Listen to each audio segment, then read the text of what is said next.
Do do do. Do do do do.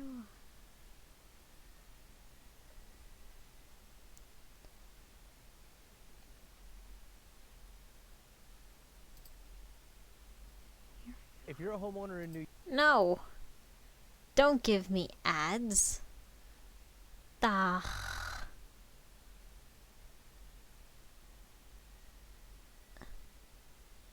Okay. Oh no. I planned poorly. Oh no. Oh no.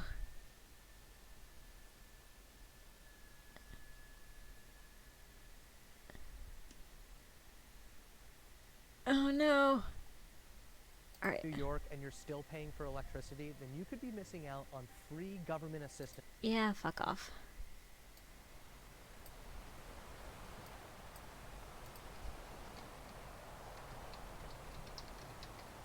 Okay.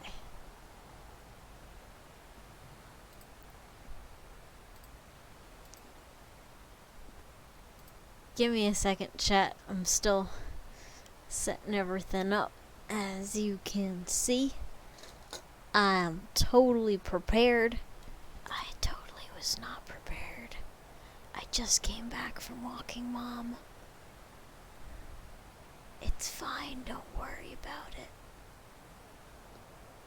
We got this. Probably.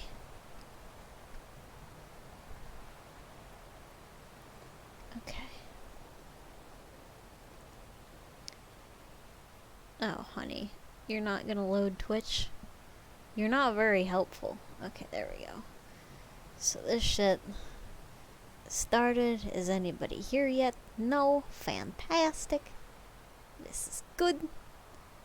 So nobody heard the god-awful advertisement at the beginning. Sorry, VOD watchers. I didn't mean to. It just kinda happened. But yes, we have so many ghost stories. You don't even know. You don't even know how many ghost stories we have.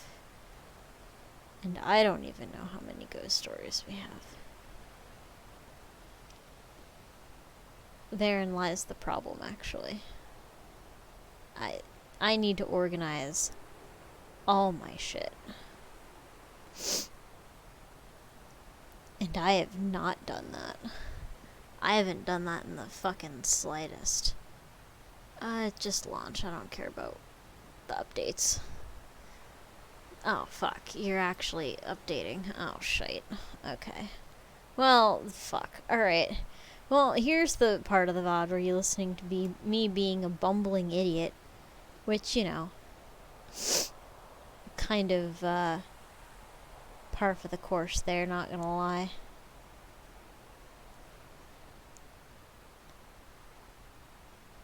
Let's see here. I'll pull in some fairy tales too, why the fuck not?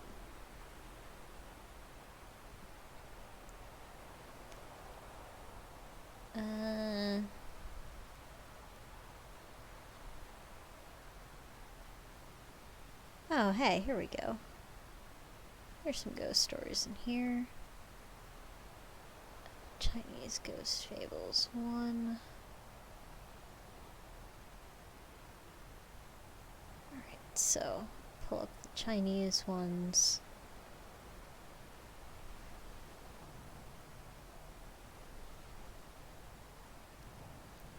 Let's see.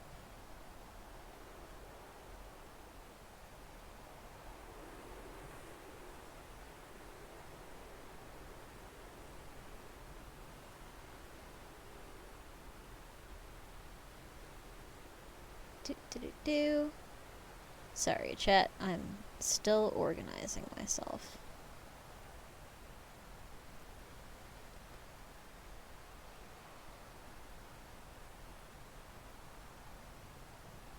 Holy fuck, I forgot that this one is literally 1,000 pages. Good fucking God. Alright, that's fine. I'll do that. So I've got my Chinese ones pulled up. And I also have ghost stories from New York. I've got ghost stories from Scandinavia. Yo, Wolfex. Yes, I've got ghost stories from all over. I'm just actually collecting... I'm collecting the books, basically, that I have.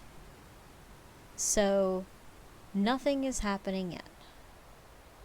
But I will try to be entertaining while I do this, because I really ought to do this before starting stream. Like, that'd be smart. But if there's one thing we know about Wolfie, it's that Wolfie's not smart. Wolfie is a little bit stupid. So, we're gonna be slightly stupid. Irish Tales from the Other World. Yeah, sure. I'll plop that. Things that go bump in the night. Oh, is this the one that literally just described banshees? Oh, yeah, no. We're not interested in you. Fairies and folk tales. We got the murder fairies for Zerp.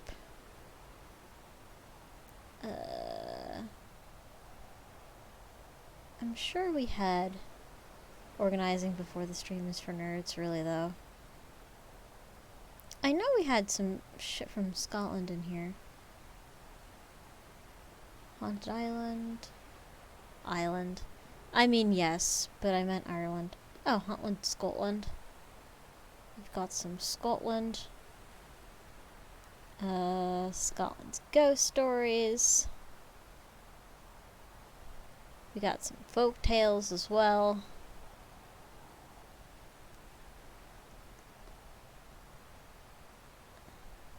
I'll just throw those in for good measure. Alright. So that's from the Celts. Got one thing of ghost stories from the Native Americans. Pull that out. Yep, I know that. Dupe. Doing this with the physical books is so much easier. Norse and Scandinavian, I mean, I could read the Poetic Edda to you guys, but, like...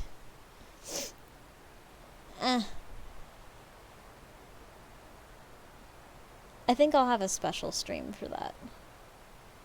If you guys want me to read you the Edda. Spooks afoot, yo, sassy. But yeah, I have spooky Scandinavian stories. They're on my desk. You can hear the books! You're right here. Oh, why'd I do that with my bad arm, you stupid fucking moron? Ow! Yes, this moron got the flu shot and the COVID booster on the same day because they were free. And I was just like, yeah, that makes sense, right? And then I went home and I went, wait, I'm literally a hermit. I don't interact with anyone except for when I go grocery shopping. Why the fuck did I get the flu vaccine? And then I woke up yesterday morning and I was like, ugh! And spent most of the day asleep. So, I'm doing great. How are you? Yeah, so nobody said I was smart. Oh, I got some Edgar Allan Poe up in this bitch. I completely forgot that I had that. Alright, so I'll add some Edgar Allan Poe. We got this. We got this. Alright, do I have any Russian spooky stories? I don't think so. I've been having a lot of trouble finding Russian ghost stories. Which annoys me. Yeah, both in the same arm at the same time. Yep. I'm brilliant. So, like, if anyone can find me a book or anything of Russian ghost stories, that'd be great. But yes. So many ghost stories. We'll pull some New England. Holy mother of fuck. Yeah, will do some Appalachia. It wasn't my brightest moment. Haunted house stories. Yeah, I'll pull that. We're not gonna get to all of these books today.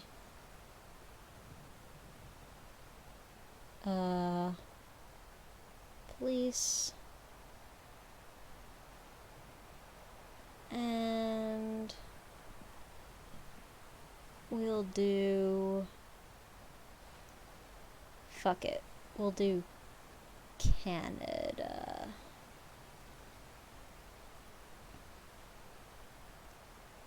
Alright. Now that I have 1, 2, 3, 4, 5, 6, 7, 8, 9, 10, 11, 12, 13, 14, 15, 16, 17, 18, 19, 20, 21, 22 books to choose from. That must have hurt like crazy. Not at the time. Later, yeah. Later, I felt like absolute dog shit. Not gonna lie. That shit sucked. That was not my most brilliant.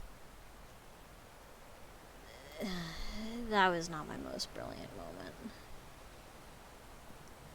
Not by any metric whatsoever. But hold on a second, I gotta find us a spooky background. That's rain. I mean, I like rain, but that's not really what we're going for right here.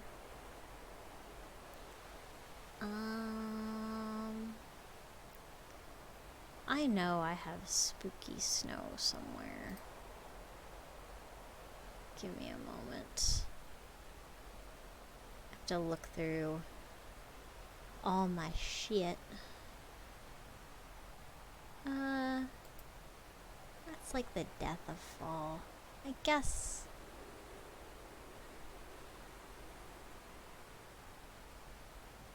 No, I'm not satisfied with that. Let's see. Sorry, I know that I should have done this beforehand. I know. But I didn't.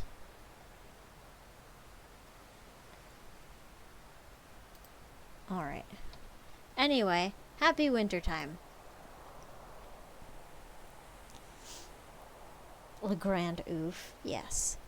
So, chat. I actually have a chat. Look at that. Look at that. So, only nerds prepare before streams. I've been streaming for 15 minutes and I haven't even done anything spooky. The spookiest thing I did was tell you guys about my terrible vaccine decisions.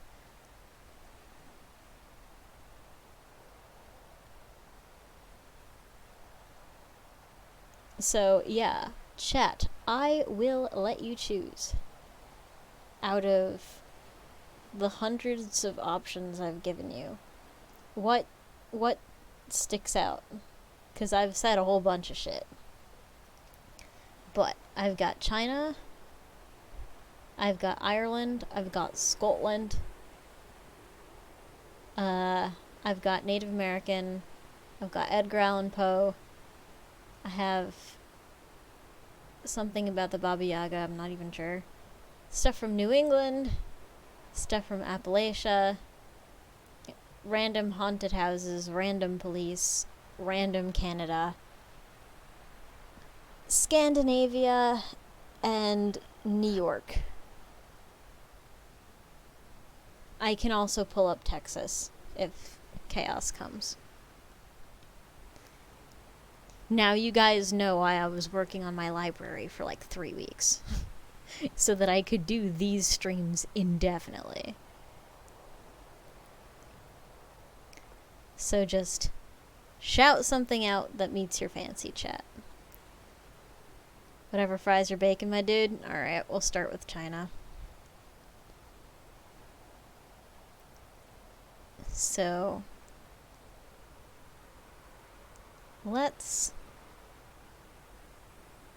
I can also pull up Texas. Alright.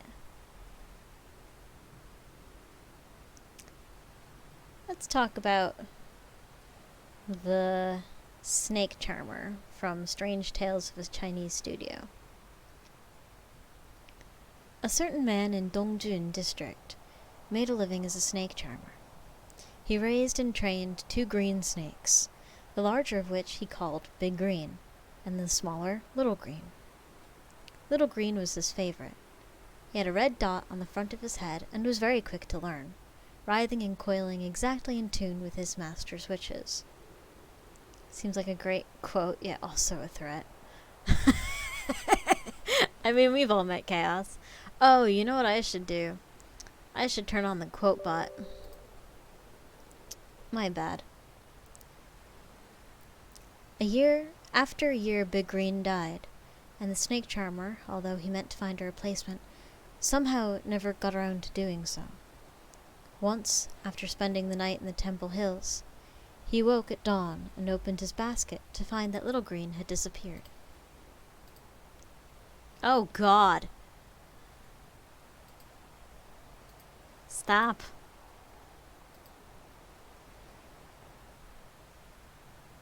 I think we should be fine. Okay.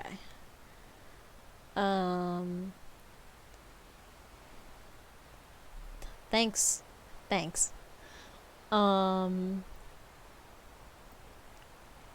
Okay. The bot is taking over. The bot always takes over. He got around doing so. He woke at dawn and opened his basket to find that Little Green had disappeared. He was utterly distraught, and went calling and searching everywhere in the half-light, without finding any trace of his snake. Previously on his travels, whenever he came to a bosque or a stretch of dense undergrowth, he used to set Little Green free to roam as he pleased, and the snake invariably returned of his own accord. So this time, the snake charmer hoped that he would do the same, and sat down to wait. All the chaps, the horror. Yeah. Sat down to wait. Good.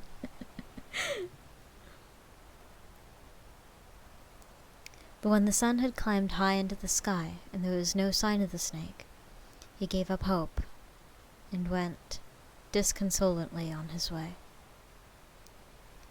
He had walked only a little while from the temple when he heard a low rustling sound coming from the nearby thicket. He stood stock still, gazing intently into the thicket, and out came Little Green. The snake charmer was overjoyed to see him as a man stumbling by chance upon some priceless gem.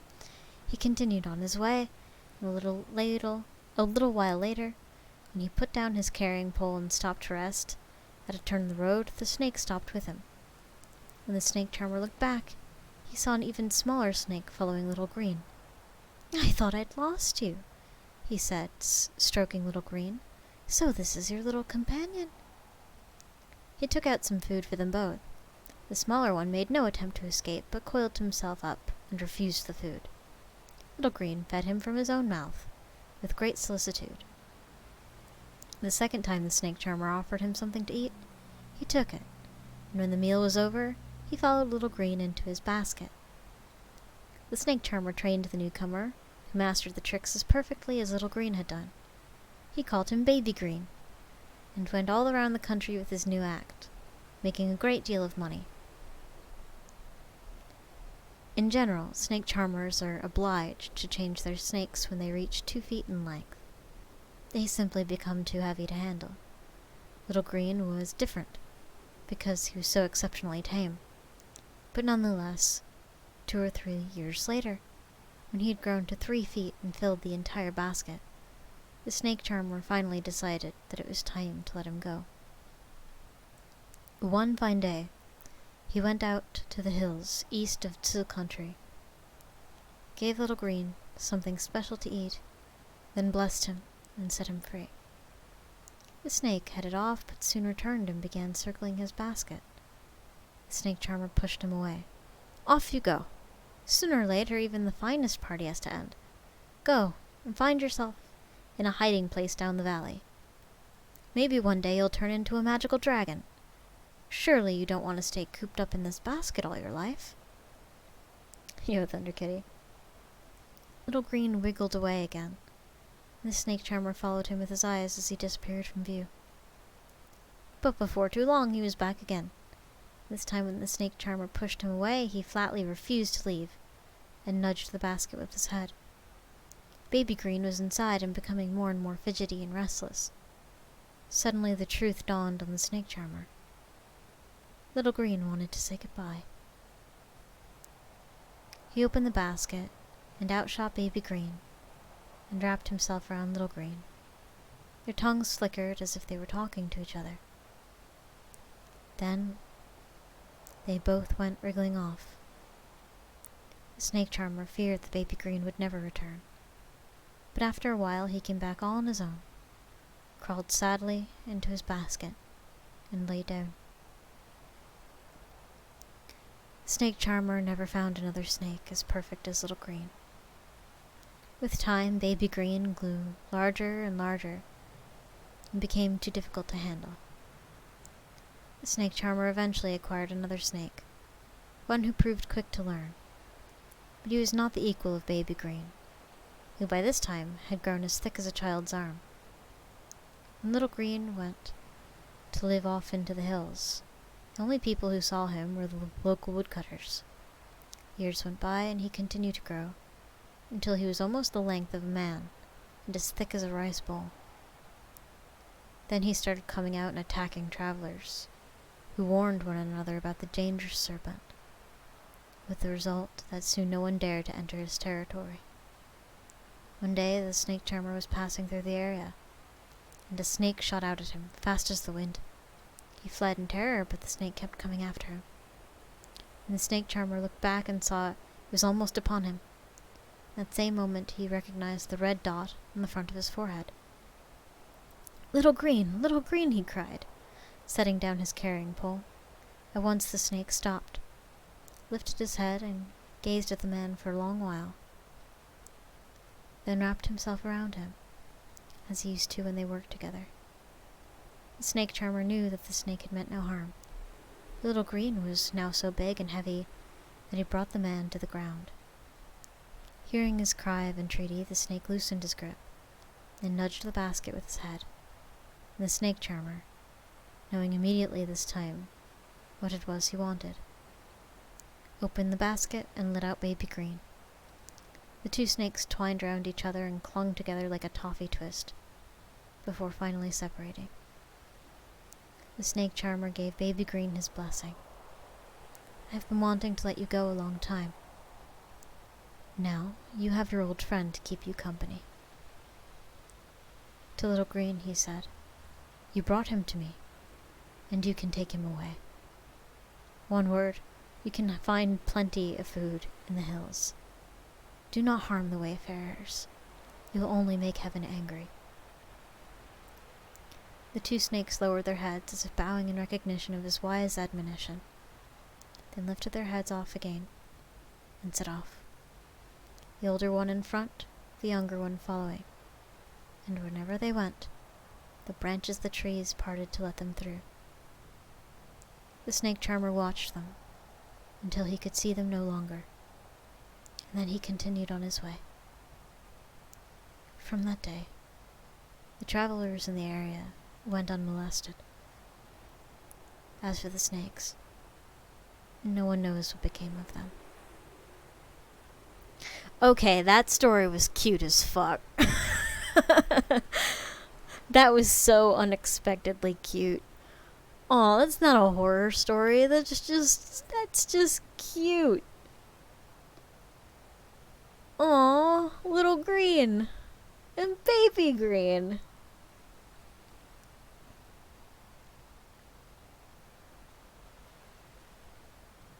Aww.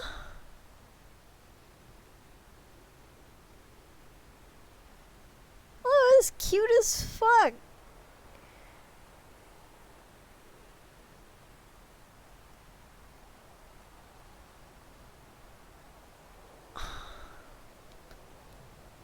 Oh, that was just adorable. That was just delightful. I thought that was gonna take a twist, but no, it was just wholesome until the very end.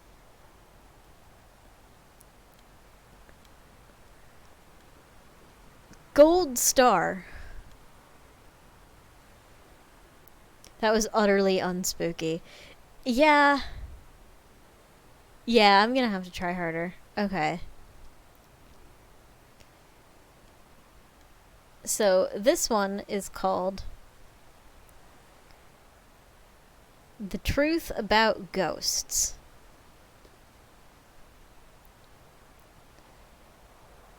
Oh, it's short as hell. Hold on. Chen Caiheng of my city was 60 years old, a gentle, genial, and humorous man. He was walking at a day's end on the outskirts of the city when he saw two men carrying fire on a lantern. I mean, snake love is spooky because they technically don't have a brain to experience love. They also don't have ears. Well, they do have a brain. And whether or not they feel love is kind of up in the air. But they don't have ears, so they can't hear.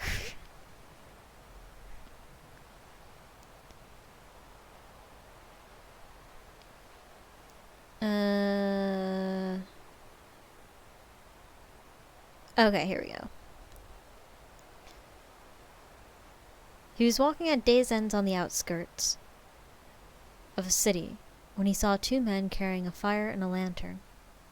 He tried to light his pipe from the fire, but could not manage it. One of the men said to him, "Have you passed your first post-mortem week yet?" Amazed, Chen replied simply, "No, not yet."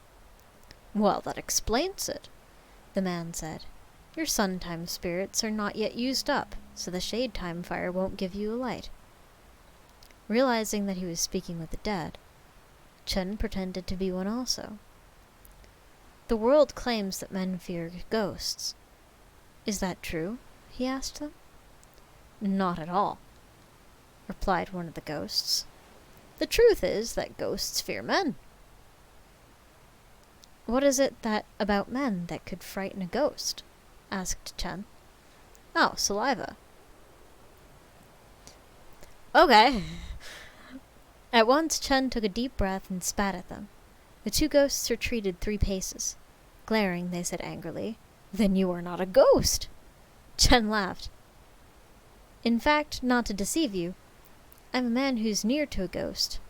Near enough to spit on you." This he did again, and each ghost contracted to half its former size. He spat a 3rd time, and they vanished. Well, that was just kind of cute. Mating can count as love? Yeah, I would say.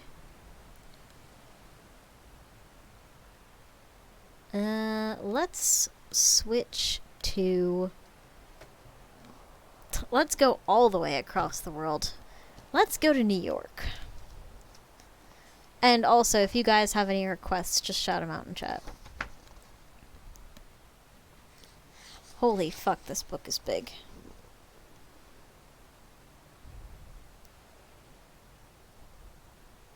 Oh my god, there's so many choices. Oh my god, there's so many choices. Oh no.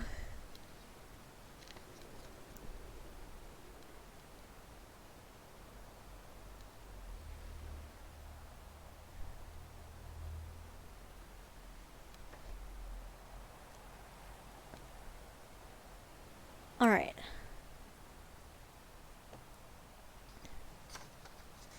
Let's do Lake Placid in the Adirondacks on page 94.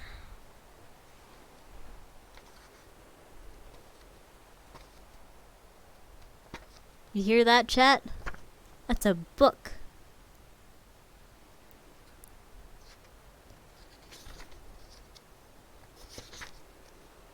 Pulpit Rock.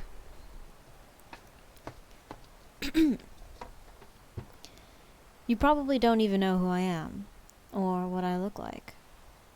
A former student wrote in those, I forget how to pronounce that word, poignant words in a note to Mabel Smith Douglas in 1933. 30 years later, Mabel's remains seemed to whisper the same words. An apparition of a woman was seen several times near Pulpit Rock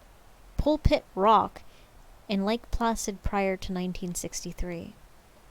Then, in September of that year, 2 divers exploring the bottom of the lake at the very location discovered what they first believed was a discarded stone mannequin.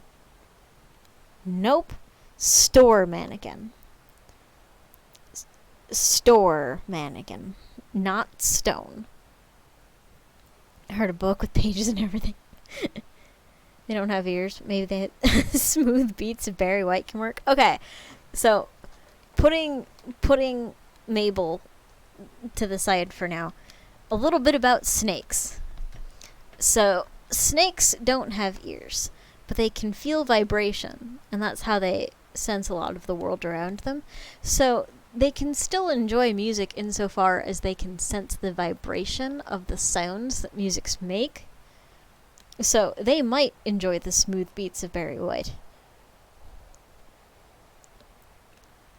Deaf folks listen to music differently than we do. Yep, exactly. Ta-da!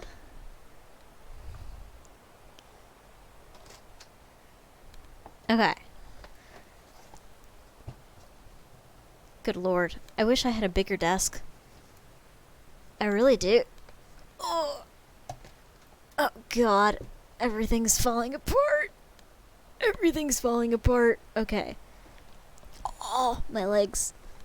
Oh! You'd think I'm live from a fucking crucible. Oh god. There we go. I'm still very stiff, as you can imagine, as you can see. What the fuck? Oh, my headphones. Well, those are not much help right now. Oh, fuck. Stop. Alright, we'll start this tale from the beginning because I have fucked everything. Which, to anybody who's been a veteran of this stream, this is not surprising in the slightest. This is not surprising in the least. Okay, there we go. Okay. Gotta make sure this doesn't fall over. Can I see chat? Yes. Can chat see me? No. Good. They will live 10 years longer for such a thing.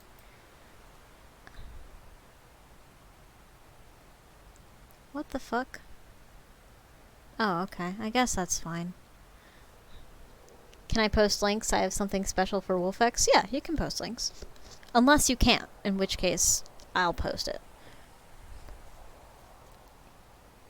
Fucking everything is a way of life. Fair enough. Alright.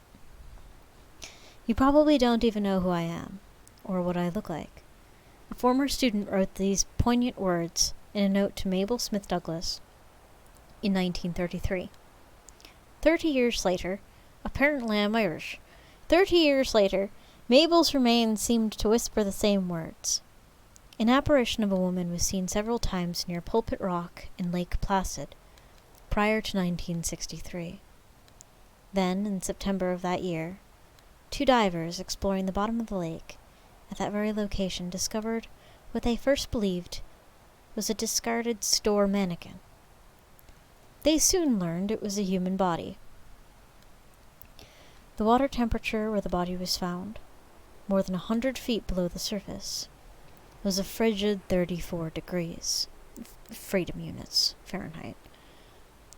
Combined with the high calcium salt chemical composition of the water, it was a recipe for adipocere, a physiological reaction in which chemical minerals and salts replace the body tissue, forming a somewhat effective barrier against total decomposition of a submerged cadaver. The result is a waxy, petrified shell of the individual who once inhabited the body.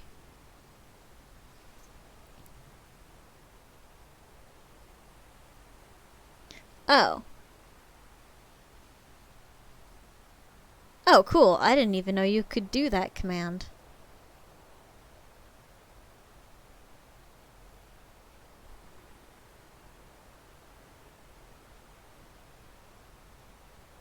Oh, that is a cool link, Thunder Kitty. Thank you. I'll watch that in a little. I'll watch that later. According to the reporter Barry Fowler, in his 1972 Adirondack album, Volume 2, the scuba diver said that the body was found lying on its right side in a deposit of silt, with a rope knotted around the neck. On closer examination, the divers found that the other end of the rope was attached to an old-fashioned anchor. Ooh.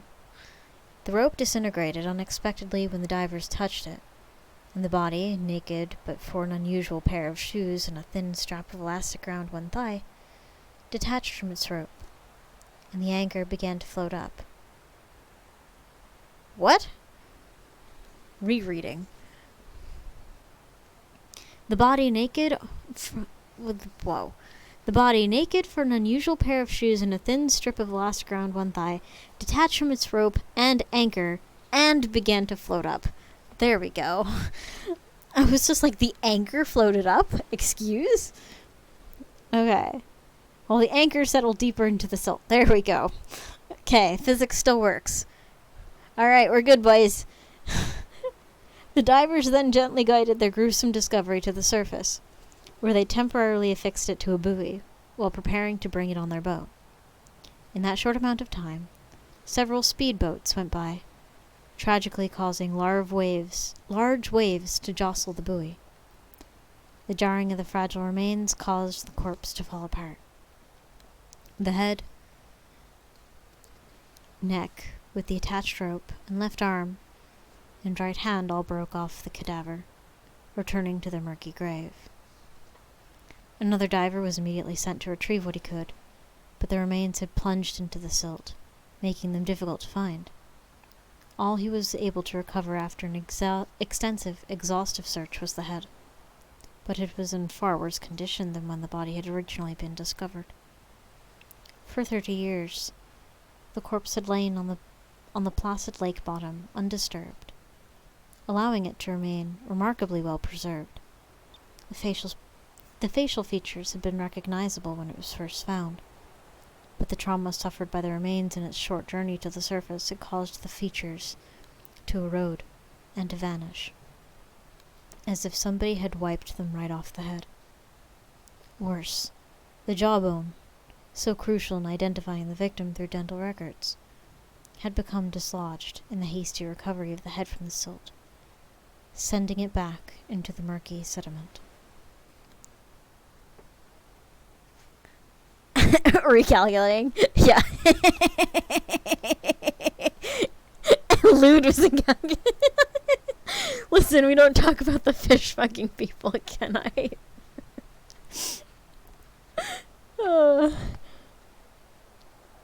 Early in the course of their investigation, state troopers and the local coroner... Coroner? Yeah, that's how it's pronounced. Coroner.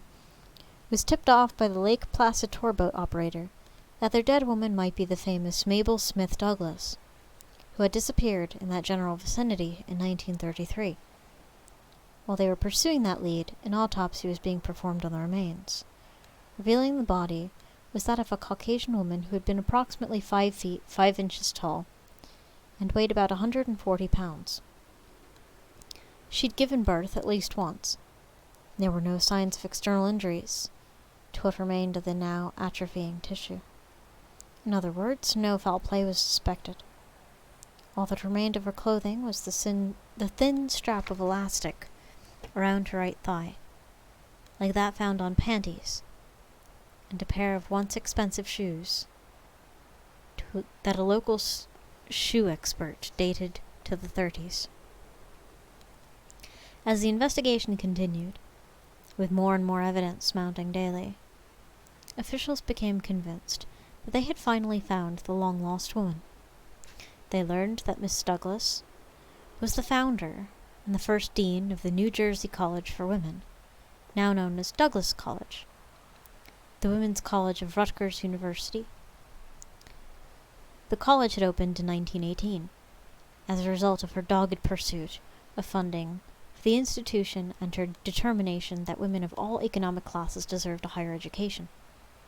She had given so much of herself, her time, her money, and her energy. And yet, hers was a life fraught with tragedy.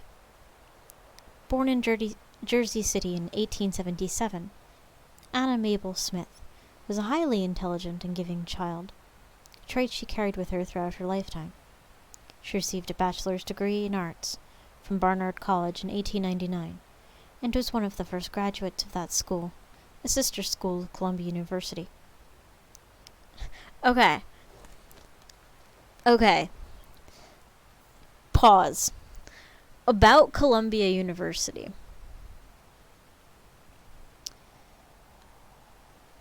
So I live in New York, right? I grew up in New York. And the thing when you do is, like, in your junior year, senior year of college, like, you go look at colleges. Sorry, junior year, senior year of high school, you go look at colleges, right? And so, naturally, my father and I decided to visit Columbia University. Were we gonna pay for it? No. Shit's expensive. But if I applied, I might get in, and so we were like, let's just see if this is even worth applying for, yeah? And my grades were pretty good. I had like the 4th highest GPA in the high school at the time, of a class of 750 kids that possibly could graduate. So, like, I wasn't a bad student. I was alright.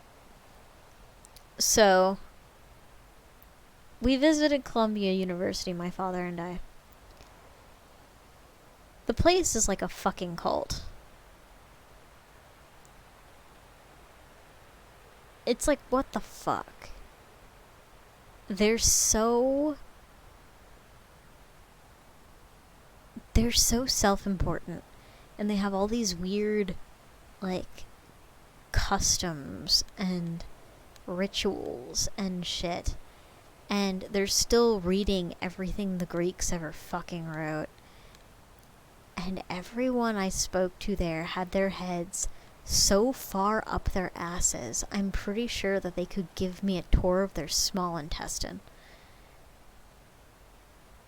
It was like, what the fuck?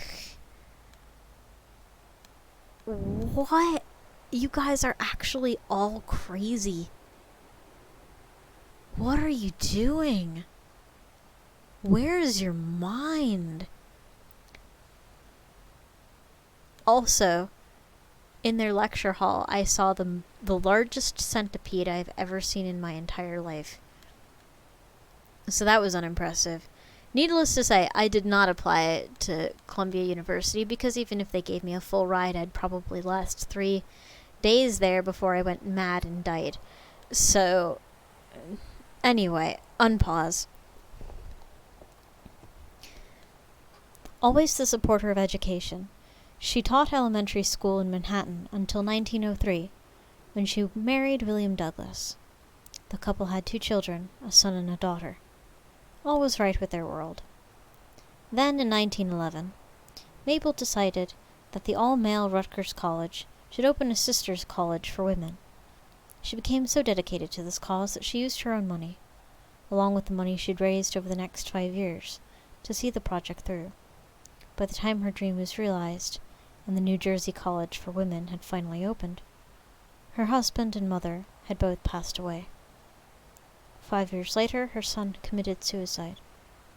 All she had left was her daughter. By the early 1930s, her health had begun to deteriorate, and in 1932, she requested a leave of absence, which concerned friends and colleagues of the Squint. Indefatigable. What? Indefatigable? Wow. Indefatigable. Alright, cool. That's a word that I can now say. Indefatigable Mabel Smith Douglas. About the same time, she suffered a tremendous setback in the stock market. In May 1933, she resigned as dean and moved to her camp in Lake Placid in the Adirondacks. 4 months after resigning, she vanished. Witnesses spotted her in a St. Lawrence skiff rowboat near the Pulpit Rock in Lake Placid some time before her capsized boat was found. Her disappearance made headlines, and a massive search for her body was undertaken, but no body was ever found, until the 2 divers came upon it unwittingly, almost 30 years later. Ultimately, after a lengthy investigation, Mabel's death was ruled accidental, even though much evidence pointed to the possibility of suicide. Many people to this day believe that it was. The official police statement issued by the Bureau of Criminal Investigation in Saranac Lake reads as follows.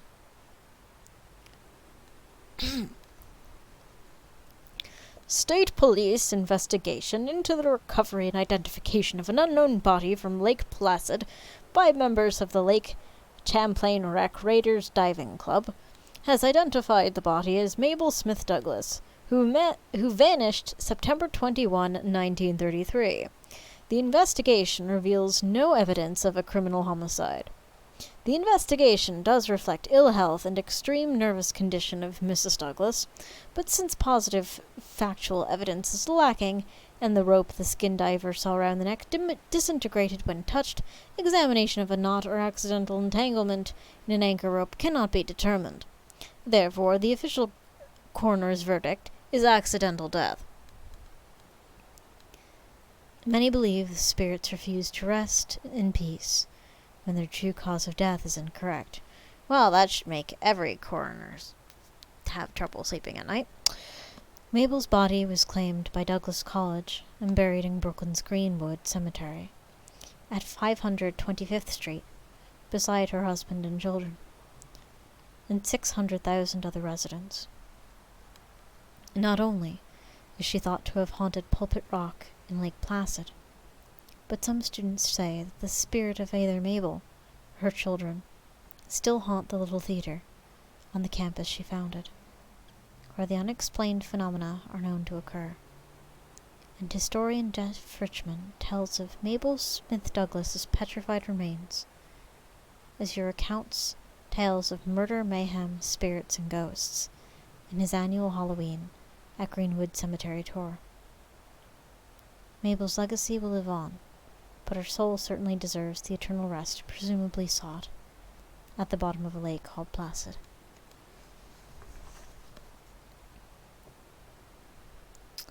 Okay, cool. A bit forensic-y, but that's okay. Power randomly died. Welcome back. These are kinda cool, though.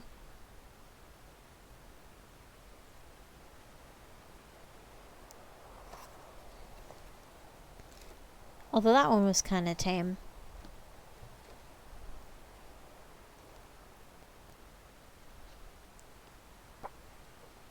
That was a little tame. Randomly, aka a ghost.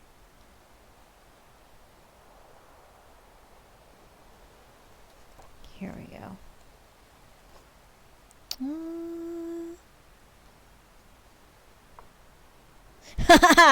Rensselaer Polytechnic Institute. Alright.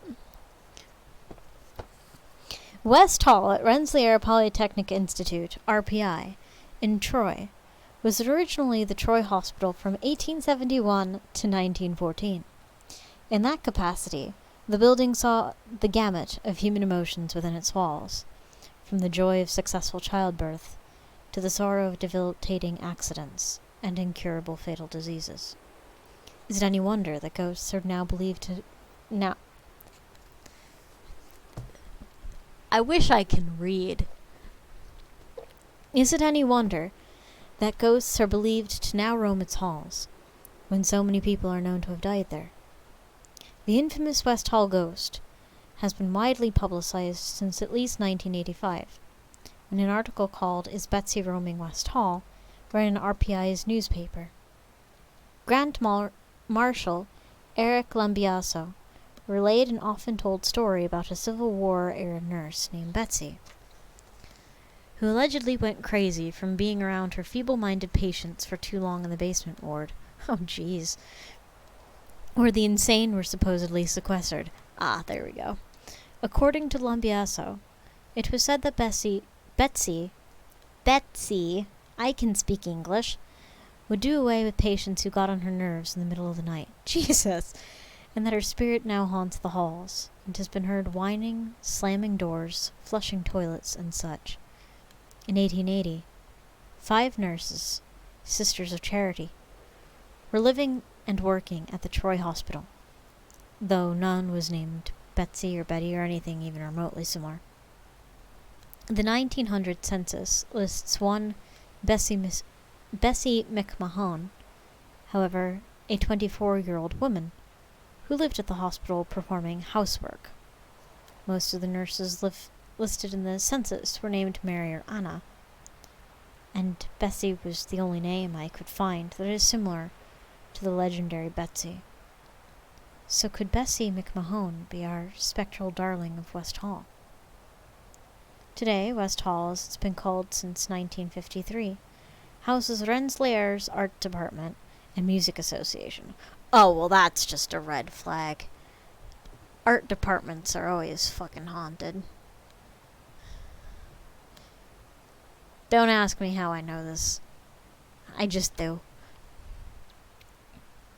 As well as the Office of Research Administration and Finance, Credit Union, and Real Estate Management Department. Not real estate, but it served many functions in its 140 years. In 1866, the Roman Catholic managers of the original Old Troy Hospital, on the corner of 5th and Washington, realized the need for a larger, quieter facility to serve the growing community of mostly Irish immigrants. So they purchased a plot of land on the east of 8th Street, at the head of Fulton, and began construction on the 4-story brick structure that ultimately became West Hall, laying the cornerstone on June 28, 1868. A year later, patients and employees of the old hospital moved into the new facility, operated by the benevolent Sisters of Charity. The Civil War ended 3 years before the hospital even went up, so if there ever were a nurse named Betsy, she wasn't caring for insane patients during the Civil War at West Hall, as is commonly rumored, because the building didn't exist until after the war was over. I was also unable to corroborate the story about the basement being used exclusively to house the insane. Census records do list 2 or 3 insane patients residing at the hospital at any given time, but with the Marshall Infirmary for the insane nearby, why admit the feeble-minded to the regular hospital? Well, in case I had some other illness that needed attention. Scooby-Doo always taught us things are sus. Very true. To the people who were actually patients at Troy Hospital in the late 1800s and early 1900s, according to historical documents, suffered from and succumbed to maladies common to that era: consumption, which was tuberculosis, paralysis, debility, rheumatism, sore eyes. Sore eyes?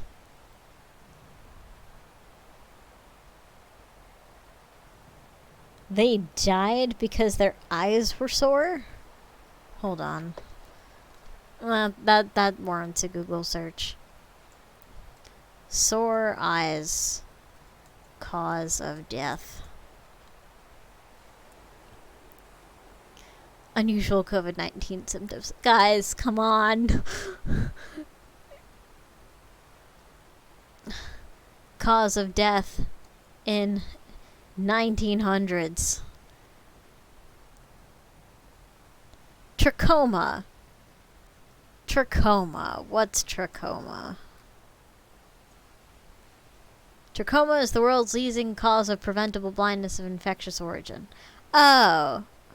Oh, okay, I know what this is. Death by Sora. I knew it couldn't have just been that. Here's looking at you. Alright. Rheumatism, sore eyes, old age, whooping cough, smallpox, scalding, water on the brain.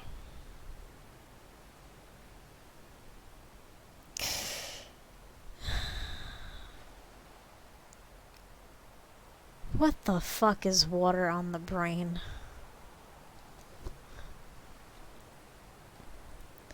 Water on the brain, cause of death, 1900s.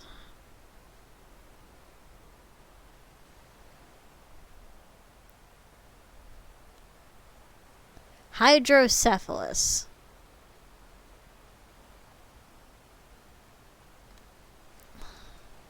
That's literally just water brain. Buildup of fluid in cavities deep within the brain.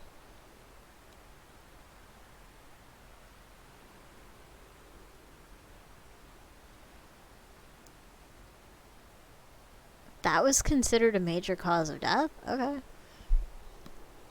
Alright. Water on the brain, measles, factory accidents, and horse and buggy or railcar accidents. Well, some things haven't changed. There were also war veterans, abandoned children, and vagabonds in need of food and shelter. The sisters turned away nobody in need, regardless of background. As a hospital, obviously many people died there during the 43 years. Mary Dwyer, age 42, and Jeremiah Connors, 28, both of consumption, and Miss Connors, 25, of smallpox, to name just a few actual examples. I don't know why we needed examples. Of course people died. And where there has been death, it seems that spirits often linger, so it's not surprising if West Hall is rife with paranormal phenomena. After its reign as the Troy Hospital, the building served as the War Department training facility for a brief time in 1918. But when World War I ended that same year, the training facility was immediately vacated. The Diocese of Albany then purchased it to house the Catholic high school students, Jesus Christ, in 1925. But when the school's enrollment increased beyond capacity in 1952, the diocese sold the building, now on the National Register of Historic Places, to Rensselaer Polytechnic Institute, which was also in need of additional space for its own growing populace. It caused an obsession with trepanning. It could have. In 1991, a much-needed restoration project was undertaken on the West Hall to begin updating the facilities to code. The sum of $11 million was allotted for the work, which was to include repair of roofs, windows, dormers, and masonry.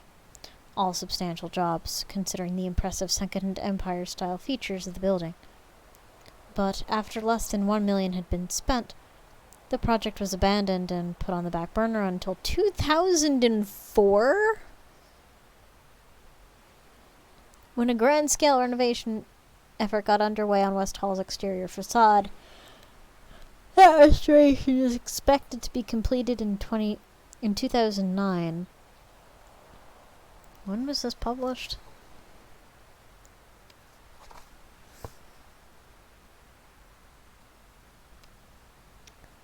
This was published... When was this published? 2009. Alright, there we go. Since West Hall's initial renovation in 1991, reports of unexplained phenomena and antics attributed to Betsy have increased dramatically.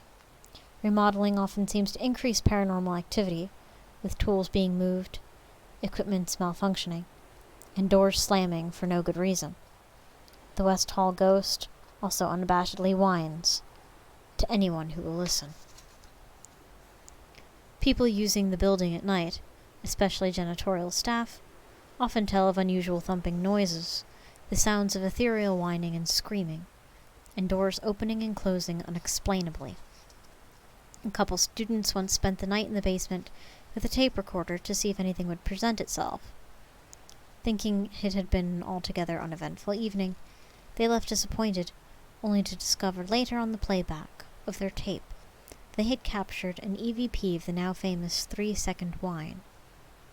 In 1997, 2 custodians working together in the building heard the sound of glass breaking in the middle of the night, and they were the only ones there. Though they searched everywhere for something that could have explained the sound that they clearly heard, nothing was ever found. The same employees have smelled cookies and unfamiliar chemicals on their rounds, and one night they left the building in a hurry when they heard a moan on the other side of the door they were trying to open. Printers in the credit union at West Hall have operated on their own, and on one occasion, all of the toilets in the restroom flushed at the very same time. 3 a.m., also known as dead time, when the spirit world is most active, and when my insomnia becomes unbearable and I give up. Trepanning is the process of scraping through the skull, often with a stone, to relieve pressure in the head. Most people die of infection. Yeah, that probably has something to do with water on the brain. In some European folklore, 3 a.m. is considered the witching hour, when supernatural beings such as ghosts, demons, and witches are believed to be at their most powerful. Okay, I don't care about the lore behind 3 a.m. Okay. When the toilets flushed in unison at 3 a.m. in West Hall, there were skeptics who said that it was because of RPI's plumbing connected to the Troy sewer system. Heavy rain downpours could have caused the water to erupt from the toilets at unusual hours. But with 23 other hours in the day, why did this precisely occur at 3 a.m.? I don't know. There was like a 1 out of 24 chance of that happening. Actually, no. That's disingenuous. If it happened at exactly 3 a.m. Yeah, but like, there's as much chance as any other time of the day. I don't know. Fuck it. In 1997, paranormal investigators Ed and Lorraine Warren performed an investigation of West Hall. Lorraine, a psychic intuitive, oh dear God, immediately sensed the pain and suffering from its days as a hospital. At one point feeling weak in the knees, and at another point feeling a light tap of something unseen. Oh, okay. Well, I wonder how much of that is cold reading, but okay. The Warrens adamantly believe the building is haunted, based mostly on Lorraine's sixth sense. Okay. In 2006, their nephew, John Zaffis, an acclaimed paranormal investigator himself, and Christopher Moon, president of Haunted Times magazine, presented a joint lecture following their investigation of West Hall. A number of very convincing EVPs were recorded, including one that said that about 80 different spirits dwell in its West Hall. Abnormal electromagnetic field recordings, EMF, readings were taken in several locations, and many students captured spirit energy in the form of orbs in their photographs that evening. Oh, hello, Phasmophobia! It was enough to convince even the most hardened skeptic that there's definitely something strange in the neighborhood. The fact is that many people died in the building long ago when it was Troy Hospital, and many others passed through in various states of extreme emotional distress. Thus, it is likely that West Hall is haunted, based on its history and the continually mounting evidence that has been witnessed, recorded, and filmed by staff, students, and paranormal investigators alike. Alright, that was a little bit more spicy. Phasmo vibes. Pretty much. Alright. So, chat, I'm gonna let you decide. Do you want China, Ireland, Scotland, Native America, Canada. Oh god, what are my fucking choices?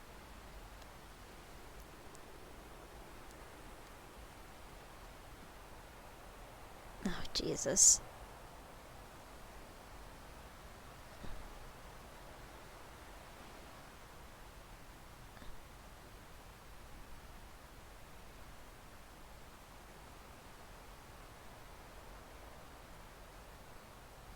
Hold on, I don't have my brain on.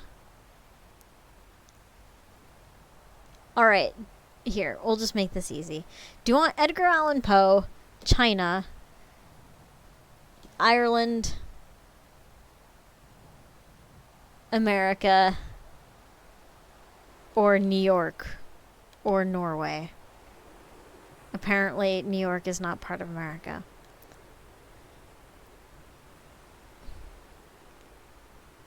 Chat, just throw out something random. Or I'll just pick something random. I've got choice paralysis. I gave myself too many choices.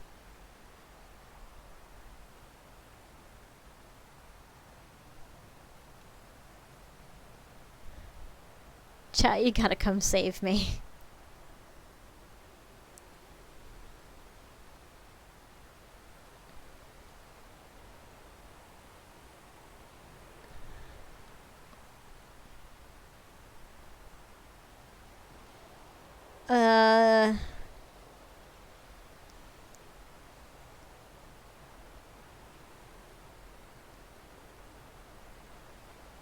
You know what? We've never done... I like the Ireland, but save your voice, mate. Alright, we'll do Ireland. We'll do Ireland, and then I think we'll do... Scandinavia. Ugh. But then which Ireland? Ay vey. Tales from the Otherworld. Is this the one with the story that was like 20 minutes long? We've got murder fairies. I'm gonna wait for Zerp to do murder fairies.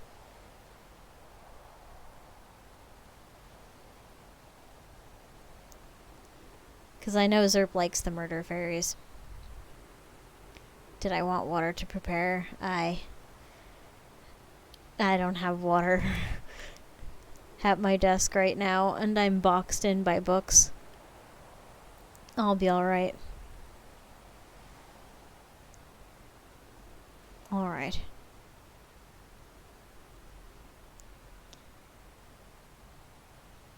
Some of those seem very long. Yeah, I'm not doing that particular book right now.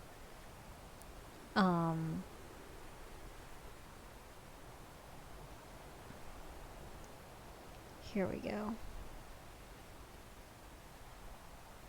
Doesn't have water, I know. Oh man, there are a lot of murder fairies. Zerp! Nah, I'll wait for Zerp.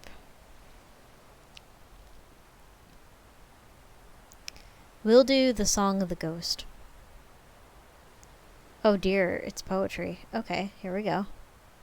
What would Auxie say? Auxie would yell at me. Song of the Ghost from Alfred Percival Graves. When we were dreamin', but passing power, the light came streamin' beneath her bower. A heavy foot at her door delayed, a heavy hand on the latch was laid. Now who dare venture at this dark hour, unbid to enter my maiden bower? Dear Pastine, open the door to me, and your true lover you'll surely see. My own true lover, so tall and brave, lies exiled over the angry wave. Your true love's what? Your true love's body lies on the bier. Beer? Beer. Definitely beer. Oh god, I gotta give these guys different voices because they're quotation marks that aren't gonna make sense. Your true love's body lies on the bier. His faithful spirit is with you here. His look was cheerful, his voice was gay. Your speech is fearful, your voice is grey. Your face is grey. And sad and sunken, your eye of blue. But Patrick, alas, 'tis you. Oh, that was the woman. Whoops. We'll pretend I read that as the woman. No, I'll do it again. His look was cheerful. His voice was gay. Your speech is fearful and your face is grey. And sad and sunken your eye of blue. But Patrick, alas, 'tis you. Ere dawn was breaking, she heard below the two cocks shaking their wings to crow. Oh, hush you, both red and grey, or you will hurry my love away. Oh, hush your crowing, both grey and red, or he'll be going to join the dead. Or cease from calling his ghost to the mould, and I'll come crowning your combs with gold. When all were dreaming but past the power, the light wind streaming from out her bower, and on the morrow when they woke, they knew that sorrow her heart had broke. Well, that's fucking sad.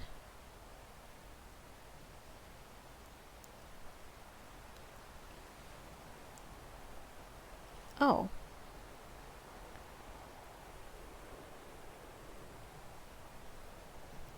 Oh.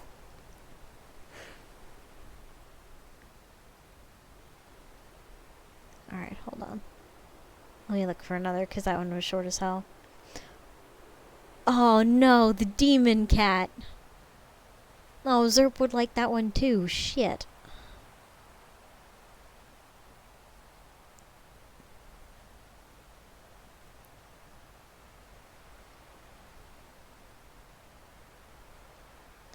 Alright. We'll do the Horned Women. From Lady Wilde. A rich woman sat up late one night, carding and preparing wool, while all the family and servants were asleep. Suddenly a knock was given at the door, and a voice called, "Open, open!" "Who's there?" said the woman of the house. "I am the Witch of One Horn." Oh wait, no, we read this.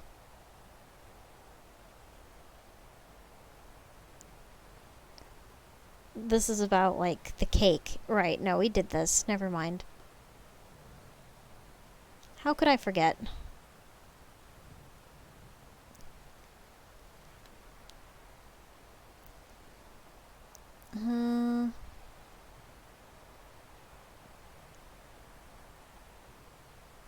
Bewitched Butter.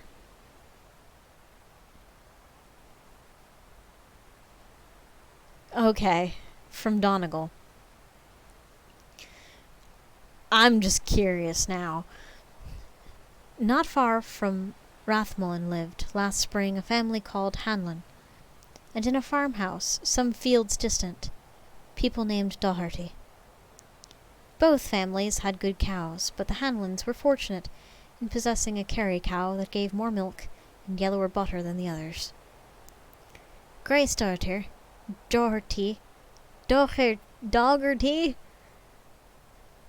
Grace, a young girl who was more admired than loved in the neighborhood, took interest in the Kerry cow and appeared one night at Miss Hanlon's door with a modest request.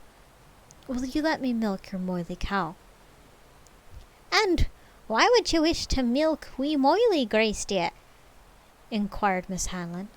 "Oh, just because you're sae throng at the present time." "Thank you kindly, Grace, but I am not too throng to do my ain work. I'll no trouble you to milk." The girl turned away with a discontented air, but the next evening, and the next, found her at the cowhouse door with the same request. At length, Mrs. Hanlon, not knowing well how to persist in her refusal, yielded and permitted Grace to milk the Kerry cow. She soon had reason to regret her want of firmness. Moily gave no more milk to her owner.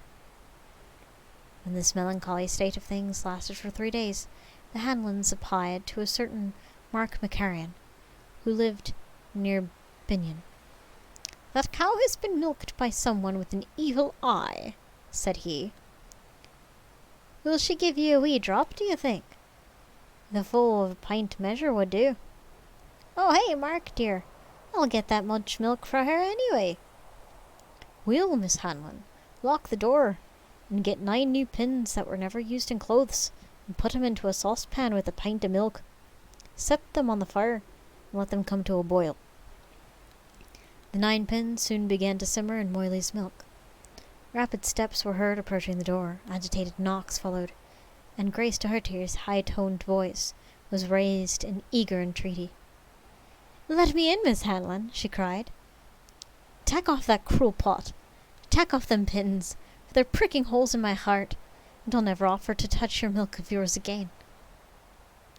There's hardly a village in Ireland where the milk is not thus believed to have been stolen times upon times. There are many counter-charms. Sometimes the coulter of a plough will be heated red hot, and the witch will rush in crying out that she is burning. A new horseshoe or a donkey shoe, heated and put under the churn, with 3 straws if possible, stolen at midnight from over the witch's door, is quite infallible. Alright, that one was cooler.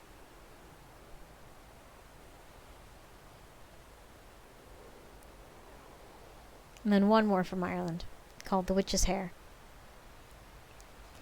"I was out thracking hares myself, and I'd seen a fine puss of a thing hopping in the moonlight and whacking her ears about now.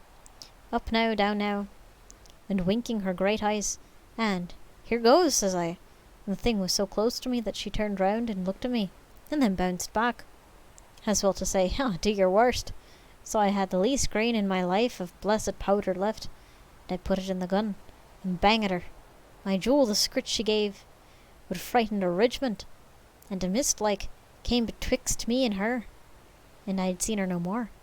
But when the mist went off, I saw blood on the spot where she'd been, and I followed its track, and at last it led me, whist whisper, right up to Katie McShane's door. And when I was at the threshold, I heard murnin' within, a great murnin' and groanin', and I opened the door, and there she was herself, sitting quite content in the shape of a woman, and the black cat was sitting by her rose up in its back and spit at me. But I went over never heedin', and asked the old how she was, and what ailed her. 'Nothing,' says she. 'What's on the floor?' says I. 'Oh,' she says, 'I was cutting a billet of wood,' she says, 'with a reaping hook,' she says, 'and I've been wounded myself in the wig,' she says. 'That's drops me precious blood,' she says. So she shot the rabbit, and it became a woman. Oh dear. Alright.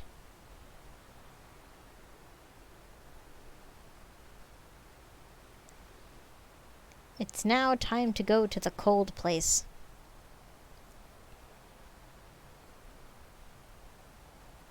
The coldest of places. Not the coldest of places. I guess that would be a tie between Canada and Scandinavia, wouldn't it? Is this the start of Jessica Rabbit? It could be. Alright. Oh shit. I took out the wrong book.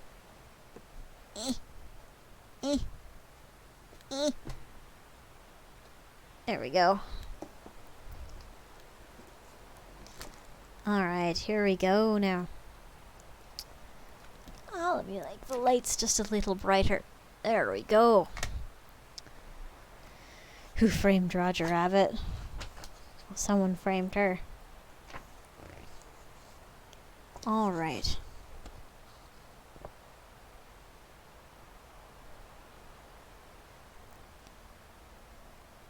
We'll do...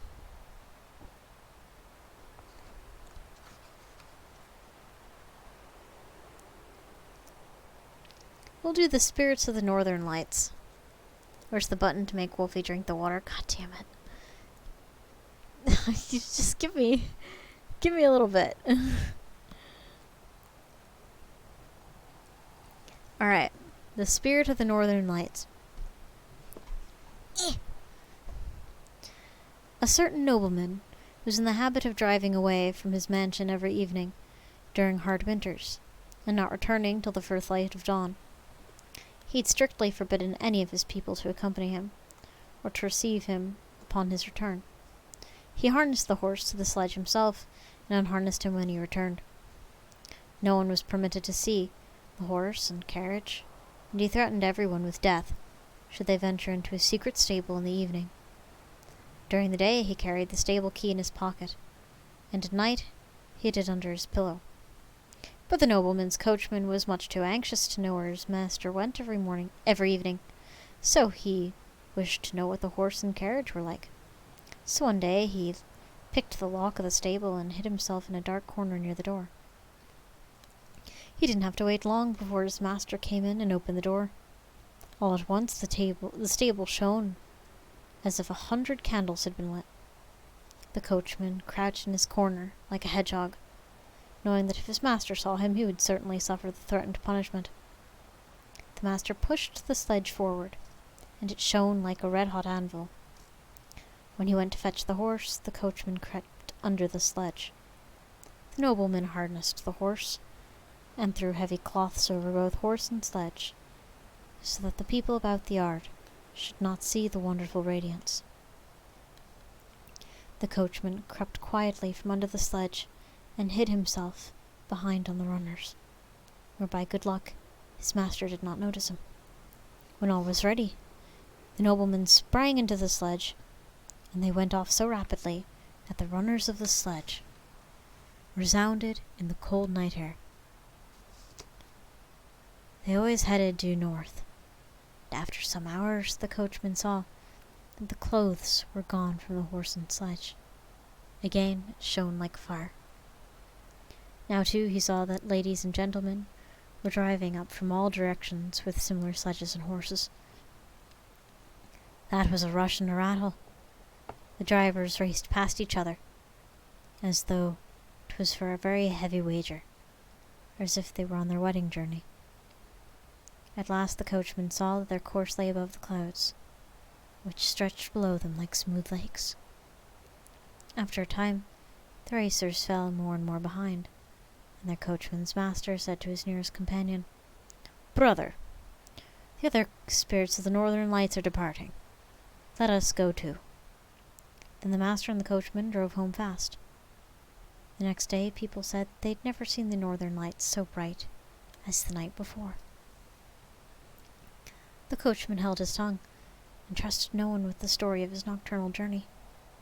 But when he was old and grey, he told the story to his grandson, and so it became known to the people.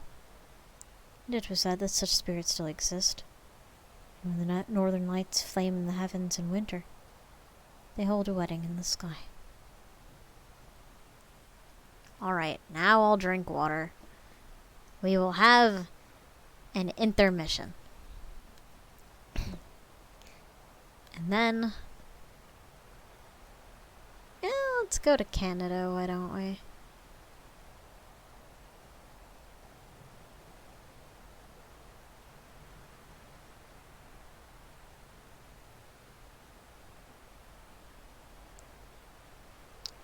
We'll go to Canada.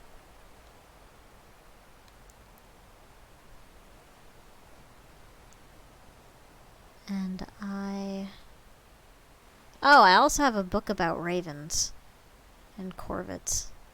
I don't know if it's got stories in it, though.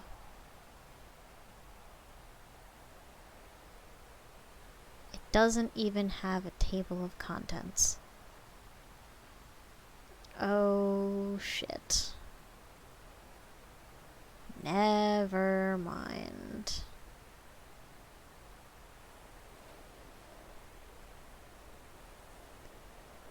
Oh, this is more of a...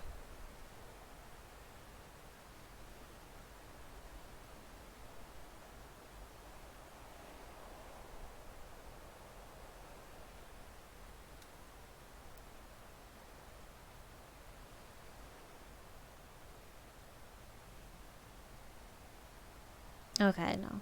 Okay. Sorry, I'm still shopping among my own library. Corvids are beautiful birds, but they live by grim habits. I would say they're thoroughly delightful. I love corvids. Let's see. Folklore of birds.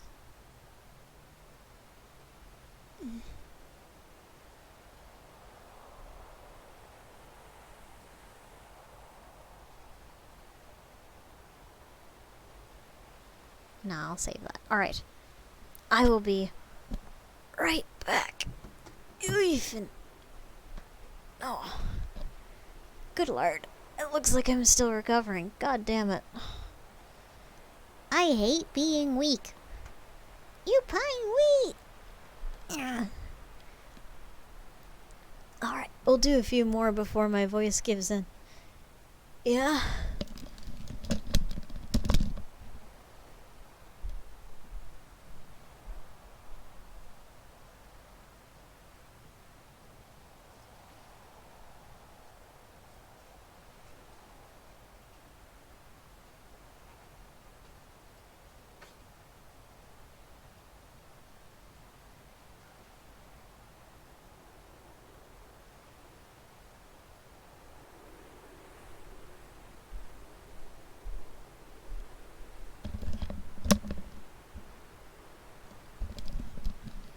Be kind to the Wolfie. I'm not used to being kind to the Wolfie.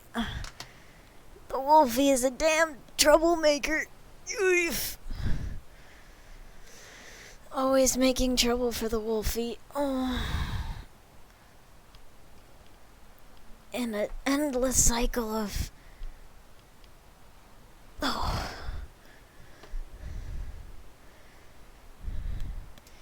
You feel. Alright. Let's onward continue. Hopefully you guys like these streams. Alright. This one is called...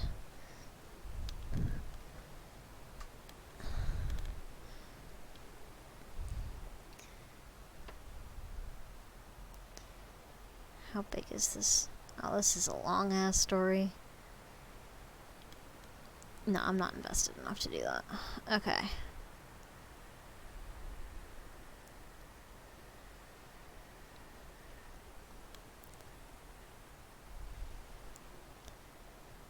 We will do...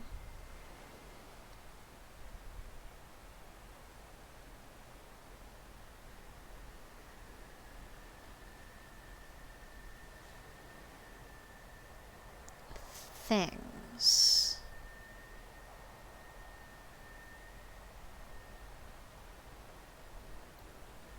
Hold on. I'm still looking at... Oh my god, I sound like a chain smoker already. Oh god. Oh, here we go.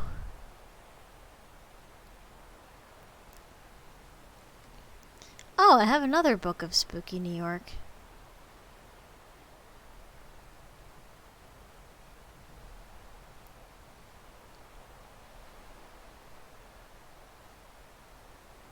Oh god, there's one about fishing. Alright, going fishing. Herkimer County. When folks in town said our new house was haunted, we just left. Neither my husband Tom nor I believed in ghosts. The house had been abandoned for several years, and my husband said it was just the sort of story that people would invent about a neglected house. We soon had the place fixed up nicely, and we thought it was just perfect, except for one small annoyance. There was a closet underneath the front stairway with a door that wouldn't stay shut. It had a wooden knob that supposedly secured the door.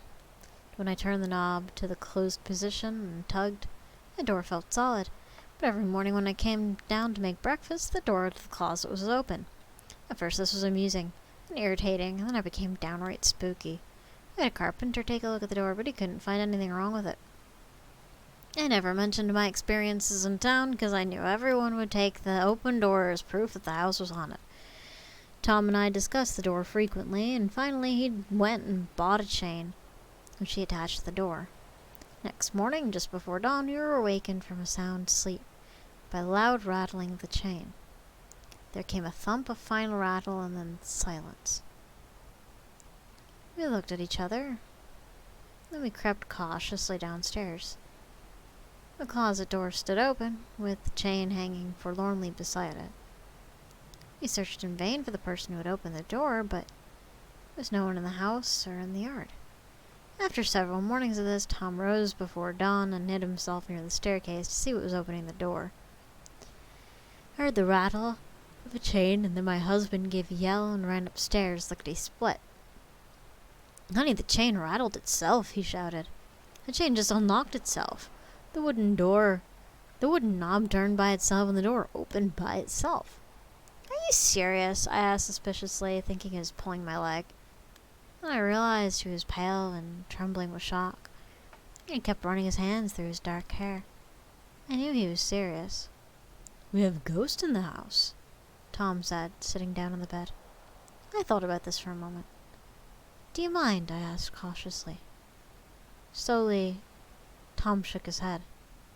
"It doesn't seem to be malicious in any way," he said. "It just wants to get into the closet."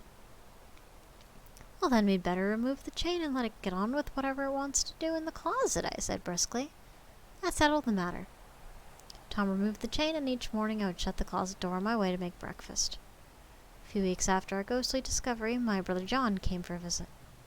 An avid fisherman, he rose before dawn on the morning after he arrived and went to the local trout stream near our home. The stream ran through an old mill pond, and John decided to fish near the ruins of the mill.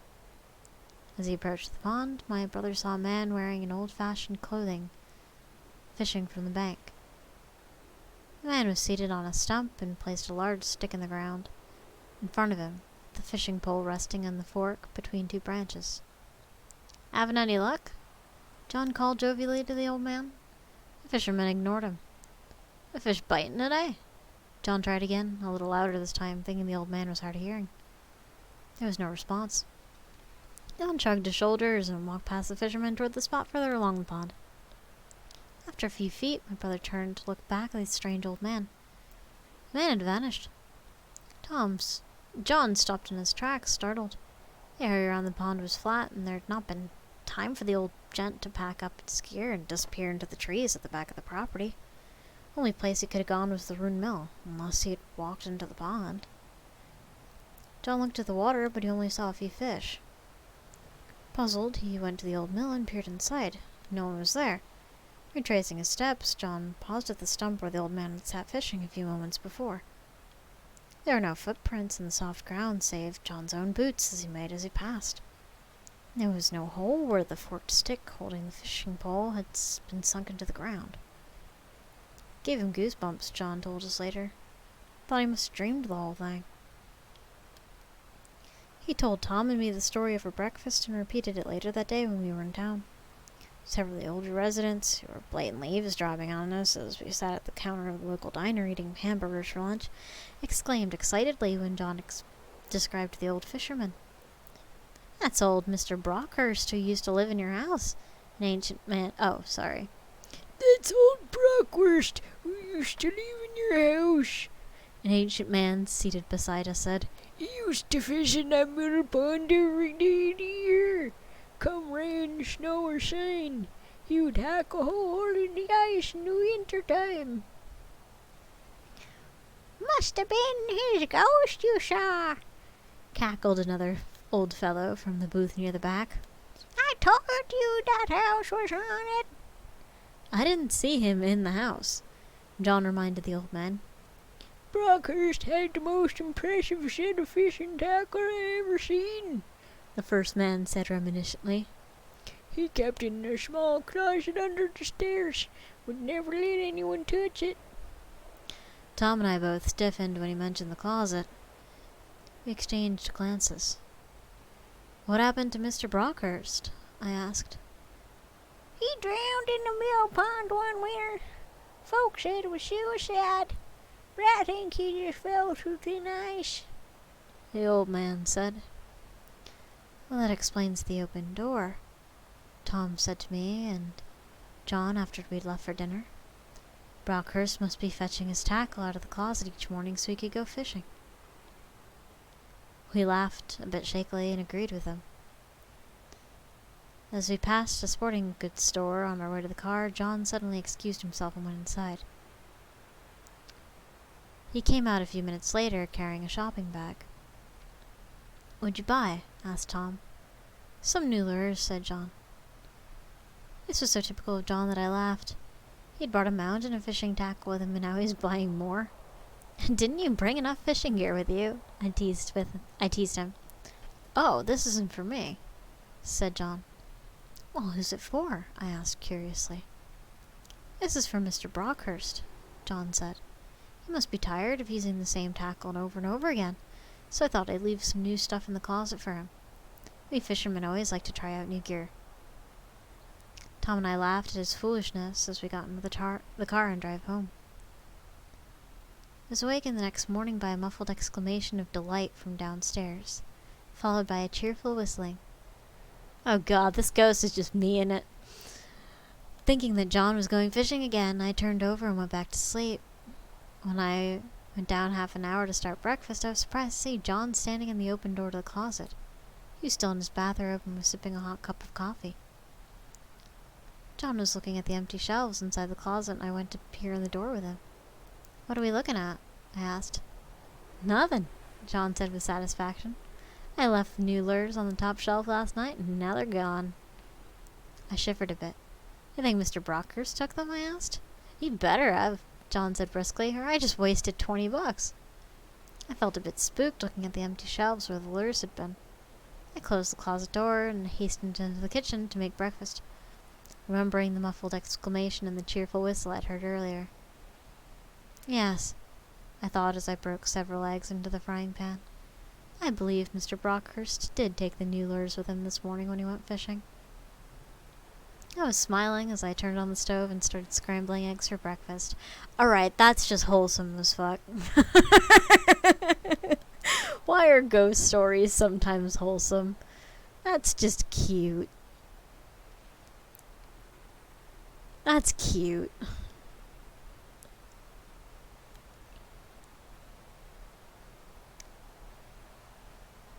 Oh, that's adorable.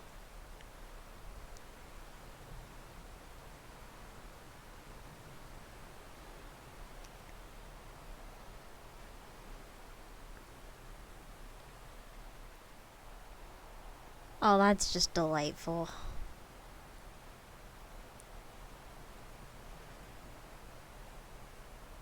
Oh, some comforting. Yeah. That was so satisfying.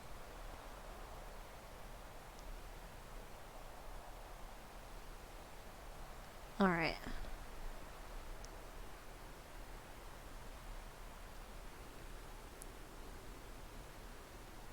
Oh, good lord, why is the...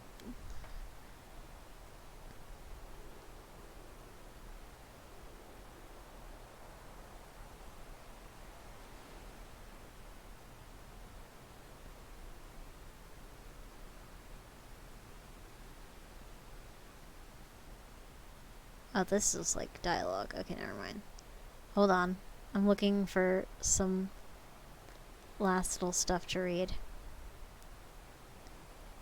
I'm sorry, did that just say the telltale seaweed? Can you run that by me again? Oh my god, it did.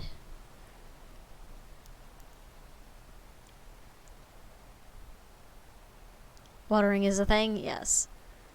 Alright. I wasn't planning on reading this, but I can't not now. So we're going to read the telltale seaweed.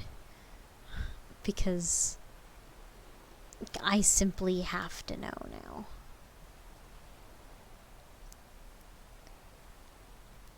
And then I think we'll finish with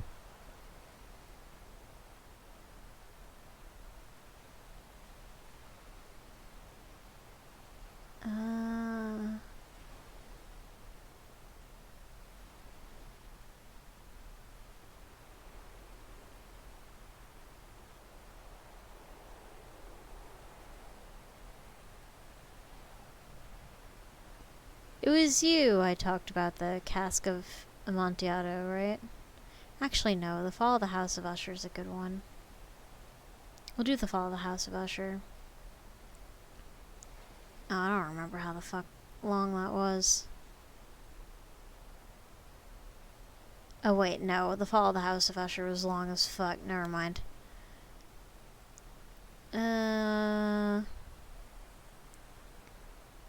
We'll do... We'll do the... Fuck. Cask of Amontillado. I remember that one being kind of short. Yeah, that's not too bad.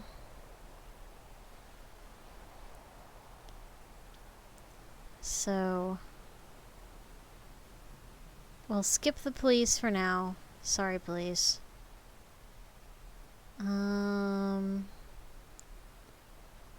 Let's see.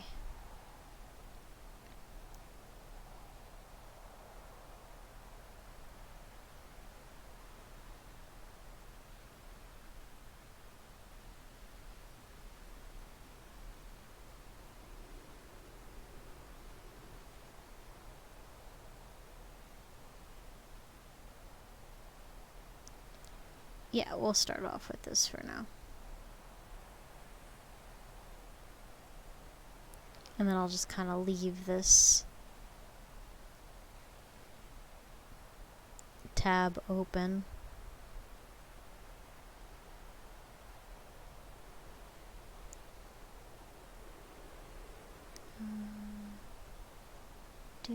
Do.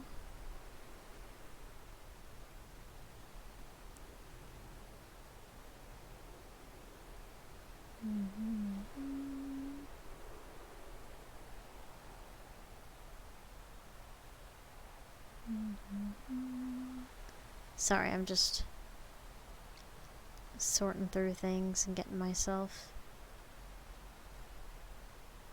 organized. Yeah, so let's talk about seaweed. The rain was beating down on the windshield so hard that Elizabeth could hardly see the narrow Cape Cod road which she was driving. It was nearly midnight. The background sound is massaging your soul. Yup. After spending the day sightseeing in Provincetown, she and her sister Patricia had joined acquaintances in the area for a leisurely dinner. It was after 10 before they started back to the inn where they were spending their vacation. The storm had blown inland, and a few minutes after they'd left the restaurant. The store had blown inland a few minutes after they left the restaurant. The headlights were almost useless against the stormy darkness. A gust of wind made the old Ford shake violently. A flash of lightning briefly lit up the scraggly trees growing close to the road. The crash of thunder that immediately followed made Elizabeth jump. "Maybe we should pull over until the storm lets up," suggested her sister nervously. Elizabeth glanced over, but all she could see of her petite brunette sister was her silhouette. Patricia had always been frightened by storms. They were driving along a particularly desolate part of the road. The trees were thick right up until the pavement. The rain and the dim headlights made everything seem spooky. "I'd rather wait till we reach somewhere more populated," Elizabeth said. At that moment the engine gave a violent knocking sound. The car shook with something more than the wind, and stalled right in the middle of the road. "Oh, please say we didn't just break down," said Patricia. Elizabeth tried to restart the car several times, but the engine wouldn't turn over. "We're stuck," Patricia answered herself. "What are we gonna do? I'll have to find a house and a phone somewhere." "A house and a phone someone to give us a tow," her sister said. "Do you want me to wait with the car?" Patricia asked in a scared voice. Then the wind gave a giant gust of something, and something slammed into the back windshield. The women both screamed as glass shattered under the weight of a large branch. Wind and rain came whipping through the car through the gaping hole, only partially plugged by the enormous limb. "Are you all right?" Elizabeth asked shakily.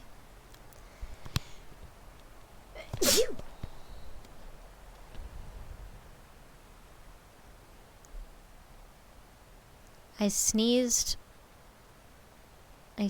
my brain out of my... "Okay, are you alright?" Elizabeth asked shakily. Her sister nodded. The high seats in front had protected them from most of the glass. "Well, that settles it. We can't stay here with that hole in the back windshield," Elizabeth continued. We'll have to find some place to stay for the night.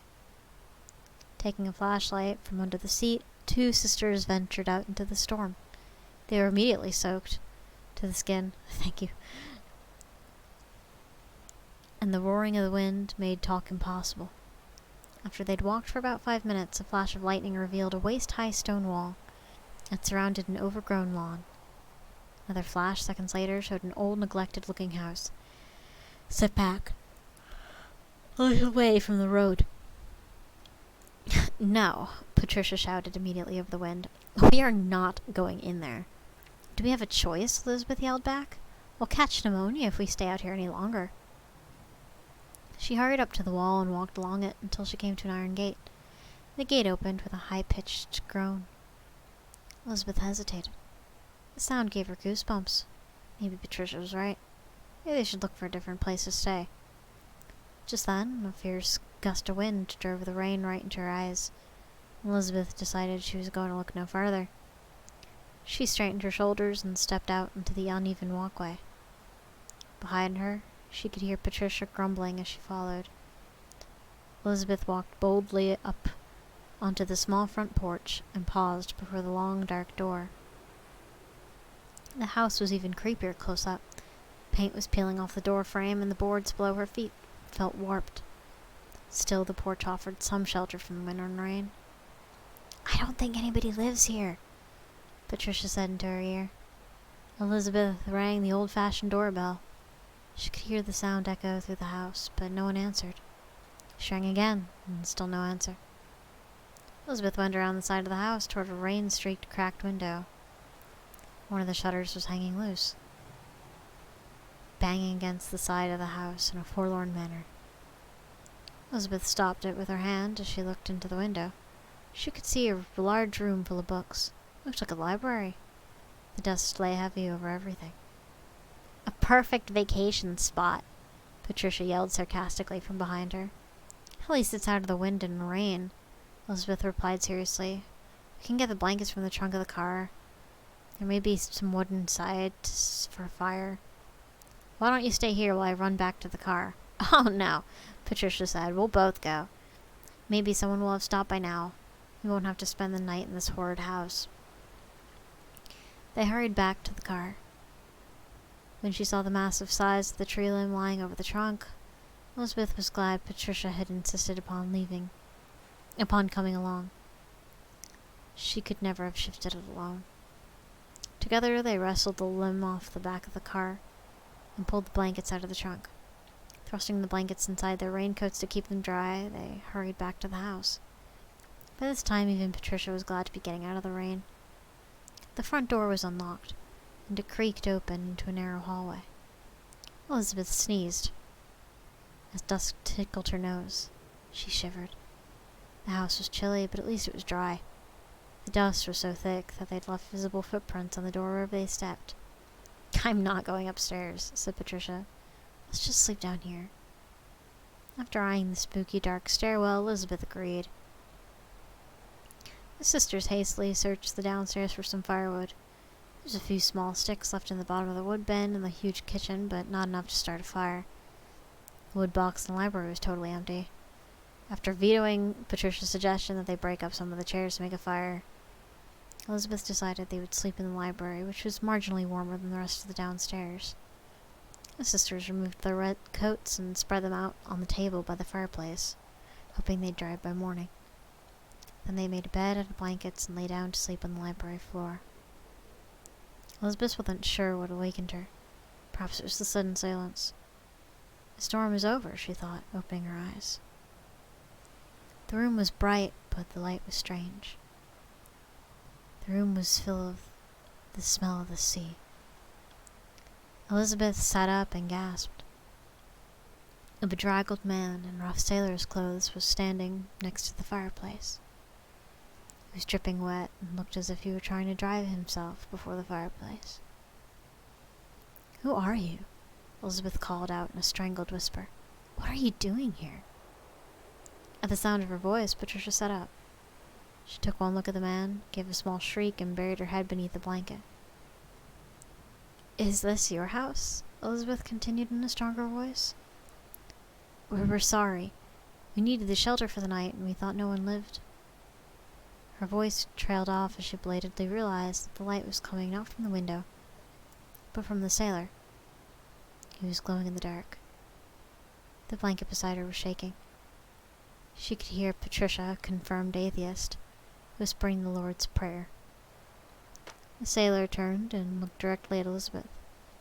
He frowned, as if he did not recognize her, and muttered something she could not make out. And then he disappeared. Elizabeth screamed and joined Patricia under the covers. It's just a dream, she told herself firmly. I was dreaming. The room outside the blanket stayed reassuringly dark. Just a bad dream, she said out loud. Patricia's only reply was a hastily quoted Psalm 23. There's no such thing as ghosts, Elizabeth added loudly to convince herself. She turned over on the hard, dusty floor and firmly closed her eyes. Beside her, Patricia recited every piece of scripture their mother had ever forced them to learn, from Psalm 100 to the 10 Commandments. Finally, she stopped muttering and went back to sleep. When Elizabeth woke, sunlight was streaming in the window. She sat up and tapped Patricia on the shoulder. Patricia shot to her feet with a shriek, got tangled in blankets, and fell over. It's morning. Time to go, said Elizabeth. Hallelujah. Untangling herself in blankets, Patricia practically leapt toward the table by the fireplace to get her coat. And stopped dead. Elizabeth, she whispered. Elizabeth hurried to her sister, who was looking at a patch of water by the fireplace. Beside it, draped across the hearth, was a long piece of seaweed. It had not been there the night before. But when Elizabeth looked around the room, the only footprints she could see in the dust were those of herself and her sister. That's enough for me. I'm leaving right now, said Patricia. She grabbed her coat and marched out of the house. Elizabeth lingered for a moment. The sailor had looked so sad, she thought. She picked up the seaweed and put it in the pocket of her raincoat. And she touched the puddle of water and smelled her finger. It smelled briny, like water from the ocean. She tasted it.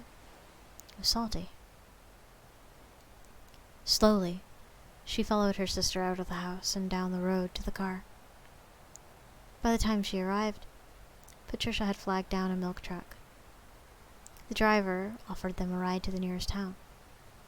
After arranging for the car to be towed, Elizabeth asked the owner of the garage about the abandoned house. The Allen place, he replied. The Allens were an old Cape Cod family. Lived in that house nigh on forever. Old man Allen and his wife were the last of that family. They only had one son, a boy named Thomas. He was a high-spirited lad, and he didn't get along too well with his father. About 20 years ago, old man Allen and Thomas had a terrible fight. The old man ordered Thomas out of his house, and the boy left. Signed onto a fishing boat and drowned at sea. Mother died of a broken heart when she got the news. Old man Allen didn't say much after that. He just got odder and odder. Finally sold the house and went out west. He paused, frowning at the memory and fiddling nervously with his baseball cap in his hands. The family brought the house from him and moved away only after a year, he continued slowly. Claimed that strange things kept happening at night. Property's changed hands a couple times, but no one stayed that long. Stood empty there for almost 10 years now. You girls didn't happen to see anything while you were there? Absolutely not. I don't believe in ghosts, Patricia told him firmly. Elizabeth put her hand in her coat pocket. I do, she thought. A few months later, Elizabeth attended a local dinner party. Patricia usually accompanied her to such events, but this dinner conflicted with her weekly parish meeting. Patricia's newfound faith on the night they met her ghost had continued long after they left Cape Cod, so Elizabeth found herself partnered with another solo guest at dinner. He was a museum curator, and they realized they had a mutual interest in the paranormal. Finding a sympathetic ear, Elizabeth told him the story of her stay at the haunted house. The museum curator volunteered to test the seaweed for her if she'd sent him a sample. She did, and after several days, Elizabeth finally received a letter. The seaweed, her message had said, was a rare type, often found on the bodies of the drowned.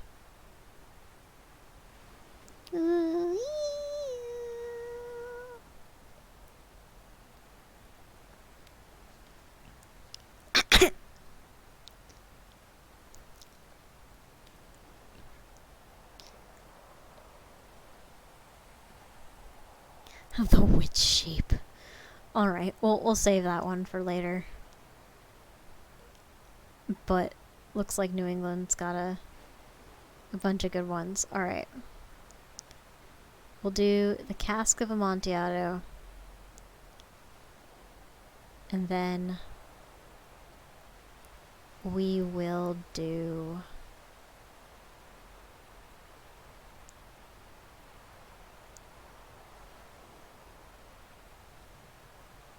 You Don't Live Here Anymore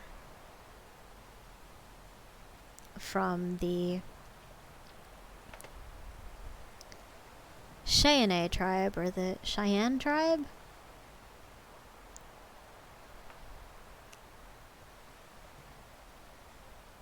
And then we might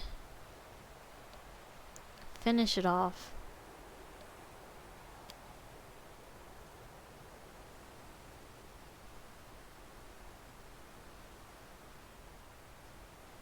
with Spitting Water.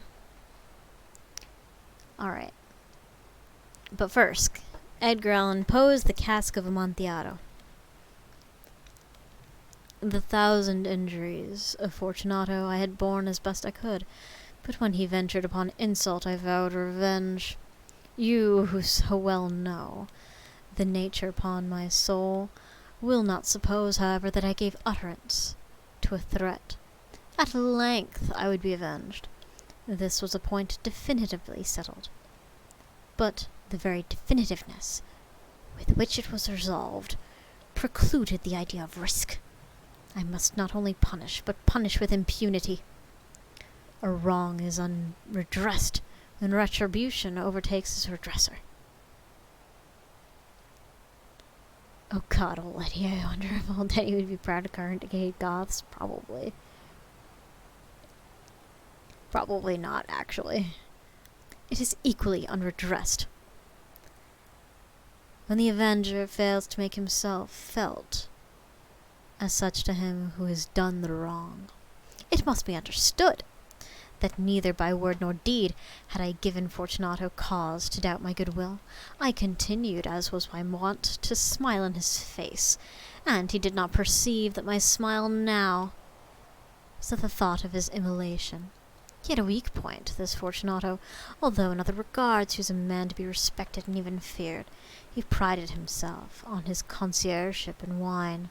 Few Italians have the true virtuoso spirit. For the most part, their enthusiasm is adopted to suit the time and the opportunity, to practice imposture upon the British and Austrian millionaires. In painting and gemmery, Fortunato, like his countrymen, was a quack. But in the matter of old wines, he was sincere. In this respect I did not differ from him materially. I was skillful in the Italian vintages myself, and bought largely whenever I could. It was about dusk, one evening during the supreme madness of the carnival season, that I encountered my friend. He accosted me with excessive warmth, for he had been drinking much. The man wore motley. He had on a tight-fitting, party-stripped dress, and his hand was surmounted by the conical cap and bells. I was so pleased to see him that I thought I should never have done wringing his hand. I said to him, "My dear Fortunato, you are luckily met. How remarkably well you are looking today! But I have received a pipe of what passes for Amontillado, and I have my doubts." "How?" said he. "Amontillado? A pipe? Impossible! And in the middle of the carnival!" "I have my doubts," I replied, "and I was silly enough to pay the full Amontillado price without consulting you in the matter. You were not to be found, and I was fearful of losing a bargain." "Amontillado? I have my doubts." "Amontillado!" "And I must satisfy them." "Amontillado!" As you are engaged, I am on my way to Lucchesi. If anyone has a critical turn, it is he. He will tell me, Lucchesi cannot tell Amontillado from sherry. And yet some fools will have it that his taste is a match for your own. Come, let's go. Whither? To your vaults. My friend, no. I will not impose upon your good nature. I perceive you have an engagement. Lucchesi, I have no engagement. Come. My friend, no. It is not the engagement, but the severe cold, which I perceive you are afflicted. The vaults are insufferably damp. They are encrusted with nitre. Let us go nevertheless. The cold is merely nothing. Amontillado, you have been imposed upon. As for Lucchesi, he cannot distinguish sherry from Amontillado. Thus speaking, Fortunato possessed himself of my arm. Putting on a mask of black silk and drawing a reliquaire closely about my person, I suffered him to hurry me to my palazzo. There were no attendants at home. They had absconded to make merry in honor of the time. I had told them that I should not return until morning. I had given explicit orders not to stir from the house. These orders were sufficient, I well knew, to ensure their immediate disappearance, one and all, as soon as my back was turned. I took from their sconces 2 flambeaux, and giving one to Fortunato, bowed him through several suites of rooms to the archway that led him into the vaults. I passed down a long and winding staircase, requesting him to be cautious as he followed. We came at length to the foot of a descent, and stood together on the damp ground of the catacombs of the Montresors. The gait of my friend was unsteady, and the bells upon his cap jingled as he strode. "The pipe?" said he. "It is further on," I said. "But observe the white web work which gleams upon these cavern walls." He turned to me and looked into my eyes with 2 filmy orbs that distilled the rheum of intoxication. "Nitre?" he asked at length. "Nitre," I replied. "How long have you had that cough?"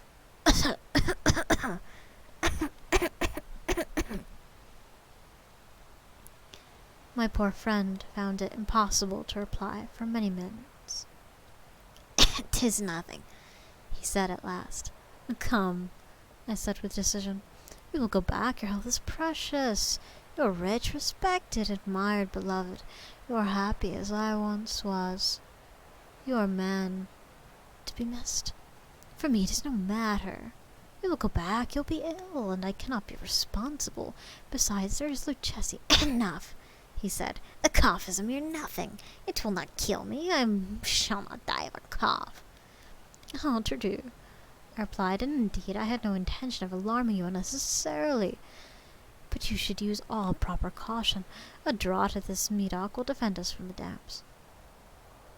Here I knocked off the neck of the bottle, which I drew from a long row of its fellows that lay upon the mould. "Drink," I said, presenting him the wine. He raised it to his lips with a leer. He paused and nodded to me familiarly, while his bells jingled. "I drink," he said, "to the buried that repose around us." "And I to your long life." He again took my arm and we proceeded. COVID had reached into our books now. And besides,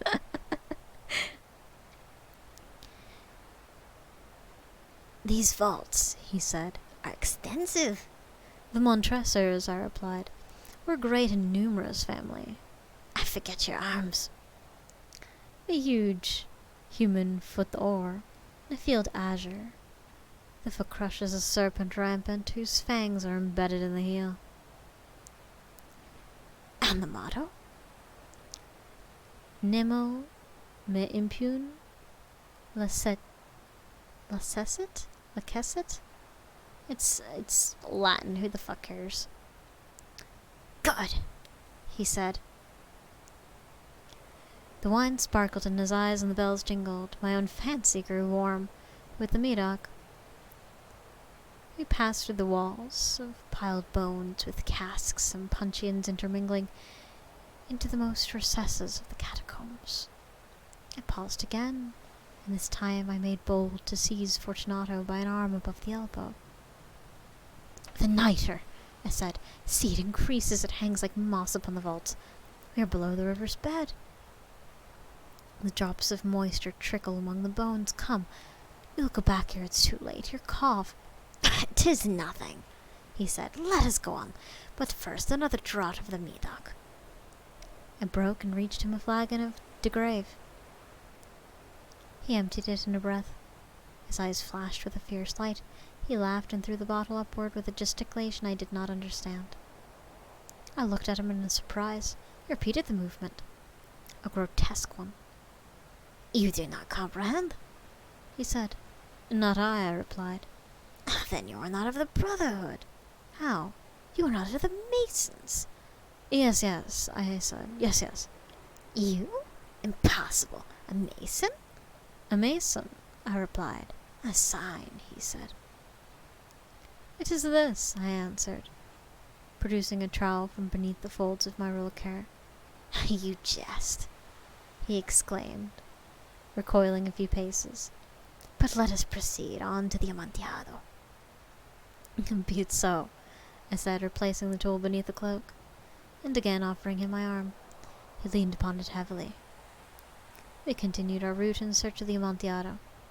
We passed through a large range of low arches, descended, passing on, and descending again, and arrived at the deep crypt, in which the foulness of the air caused our flambeau rather to glow than flame. At the most remote end of the crypt, there appeared another less spacious. Its walls had been lined with human remains piled to the vault overhead, in the fashion of the great catacombs of Paris. 3 sides of this interior crypt were still ornamented in this manner. From the 4th, the bones had been thrown down and lay promiscuously upon the earth, forming at one point a mound of some size. Within the wall, thus exposed by the displacing of bones, we perceived a still interior recess, in depth about 4 feet, in width 3, and in height 6 or 7. It seemed to have been constructed for no especial use within itself, but formed merely the interval between 2 of the colossal supports of the roof of the catacombs. It was backed by one of their circumscribing walls of solid granite. 'Twas in vain that Fortunato, uplifting his dull torch, endeavored to pry into the depths of the recess. Its termination the feeble light did not enable us to see. Proceed, I said. Herein is the Amontillado. As for Lucchesi, he's ignoramus, interrupted my friend as he stepped unsteadily forward, while I followed immediately at his heels. In an instant he had reached for the extremity of the niche, and finding his progress arrested by rock, stood stupidly bewildered. A moment more, and I had fettered him to the granite. In its surface were 2 iron staples, distant from each other about 2 feet horizontally. From one of these depended a short chain, from the other a padlock. Throwing the links about his waist, it was but the work of a few seconds to secure it. He was too much astounded to resist.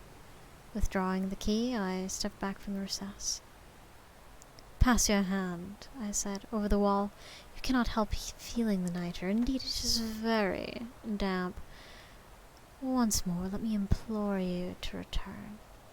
No, then I must positively leave you, for I must first render you all the little attentions of my power. The Amontillado! Ejaculated my friend, not yet recovered from the astonishment. True, I replied. The Amontillado. As I said these words, I had busied myself among the pile of bones of which I have spoken.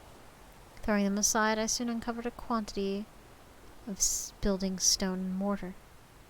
With these materials, and with the aid of my trowel, I began vigorously to wall up the entrance of the niche. I had scarcely laid the first tier of the masonry when I discovered the intoxication of Fortunato had in great measure worn off. The earliest indication I had of this was a low moaning cry from the depths of the recess.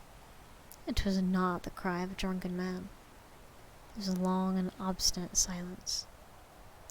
I laid the second tier, and the third, and the 4th, and then I heard the furious vibration of the chain.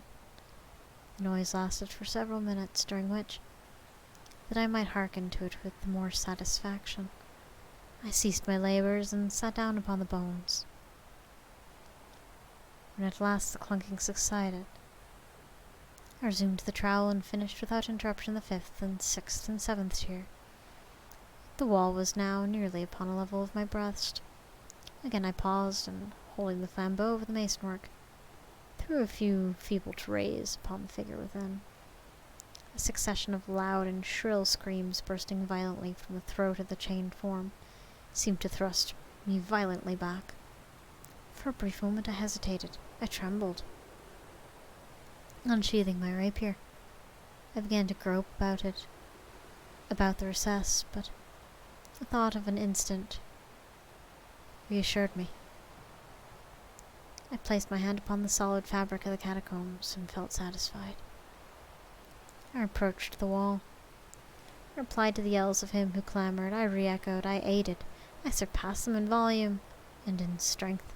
I did this, and the clamour grew still. 'Twas now midnight, and my task was drawing to a close. I had completed the 8th and 9th and the 10th tier. I had finished a portion of the last and the 11th. There remained but a single stone to be fitted and plastered in. I struggled with its weight. I placed it partially in its destined position. But now there came from out of the niche a low laugh that erected the hairs upon my head. It was succeeded by a sad voice, which I had difficulty recognizing as that of the noble Fortunato. The voice said, "A very good joke indeed, an excellent jest. We'll have many a rich laugh about it at the palazzo, over our wine." "The Amontillado," I said. "Yes, the Amontillado. But it is not getting late. Will they not be waiting us at the palazzo, Lady Fortunato and the rest? Let us be gone." "Yes," I said. "Let us be gone." "For the love of God, Montresor." "Yes," I said. "For the love of God." But to these words I hearkened in vain for a reply. I grew impatient. I called aloud, "Fortunato!" No answer. I called again, "Fortunato!" No answer still. I thrust a torch through the remaining aperture and let it fall within. There came forth in return only a jingling of the bells. My heart grew sick on account of the dampness of the catacombs. I hastened to make an end of my labour. I forced the last stone into its position. I plastered it up. Against the new masonry I erected the old ramparts of bones. For half a century no mortal has disturbed them. And passe requiescat.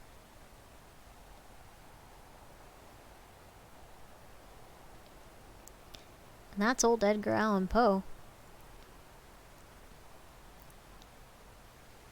And we will finish it off with one more story from the Cheyenne tribe, or Cheyenne? I think it's Cheyenne.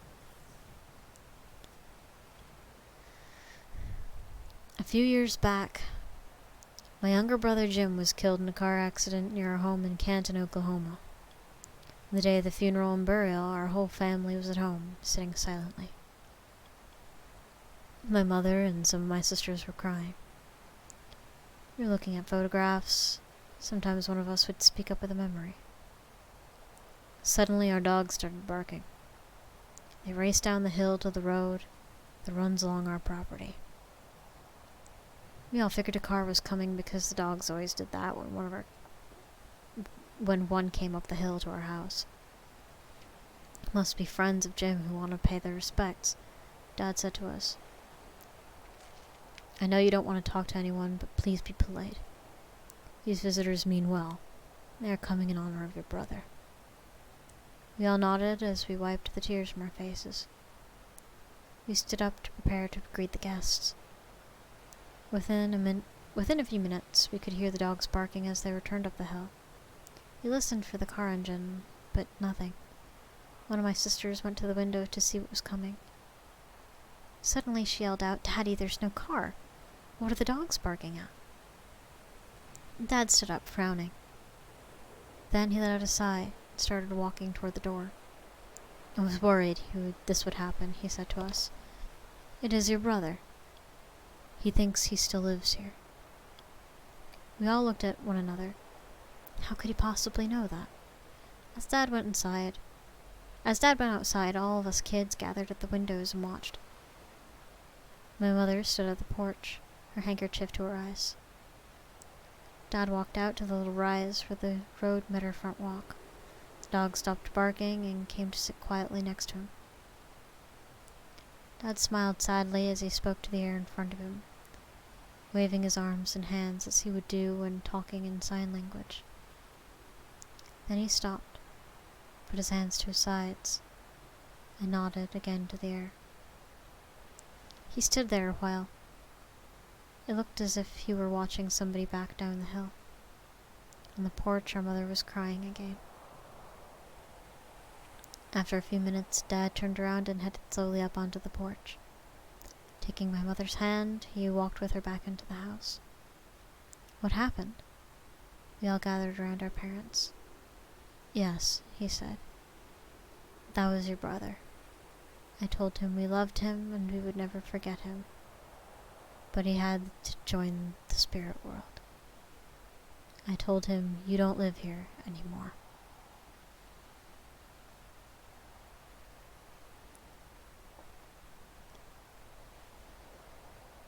Ugh, that's sad.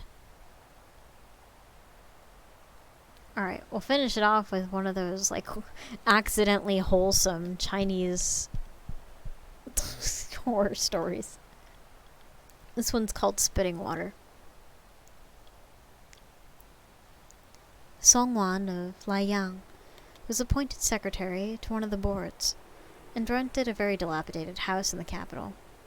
One night, his mother, who was sleeping in the main hall, waited on by 2 maidservants, heard a strange sound coming from the courtyard outside, like the sound made of a tailor spitting on his cloth. She told her maids to poke a hole in the paper lattice and see what they could see. They beheld an old lady, short and hunchbacked, her white hair done up in a 2-inch topknot, prancing around the courtyard like a crane. And as she pranced, an endless stream of water came spurting out her mouth. The maids, frightened by this strange sight, reported back at once to their lady, who was horrified. They helped her up to the window to see for herself, and at that very moment, the old prancing crone came closer and spat a mouthful of water straight at them, splitting the paper, and causing all 3 women to fall flat on the ground. It was the middle of the night. Not a soul in the family was aware of what was happening. At sunrise the following morning, the household servants gathered outside as usual and knocked on the door. Receiving no reply, they grew alarmed, broke open the door, and forced their way in to find the lady and her 2 maids lying side by side on the floor, apparently dead. Upon closer inspection, one of the maids still had a slight trace of warmth in her chest. They sat her up, gave her water to drink, and in a little while she came round and was able to tell them everything she had witnessed. When Mr. Song arrived on the scene, he was devastated with grief and remorse. The spot where the old lady had been seen before she vanished was examined minutely. Excavating to the depth of 3 feet, they uncovered white hair. Digging still deeper, they found the remains of an entire corpse, an old woman exactly like the one the maid had described, her face still covered with flesh as though she were alive.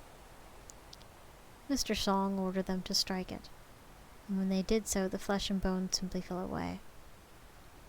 Beneath the skin, the corpse was all rotten. It consisted of nothing but water. And with that,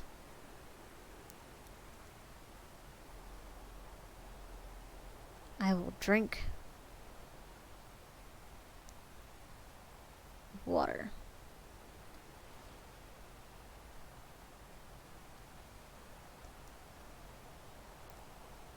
But first,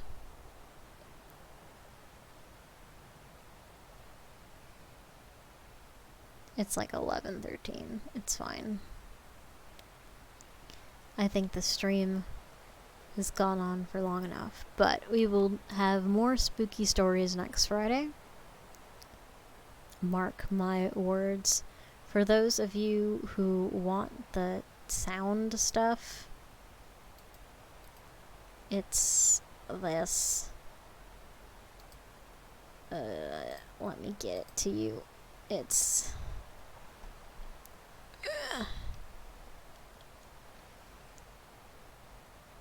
I don't care about that. It is there. But in the meantime, do not eat or drink any questionable do not eat or drink any questionable substances. Make smart decisions. Do not die. Dying is absolutely forbidden, and I will see all of you wonderful people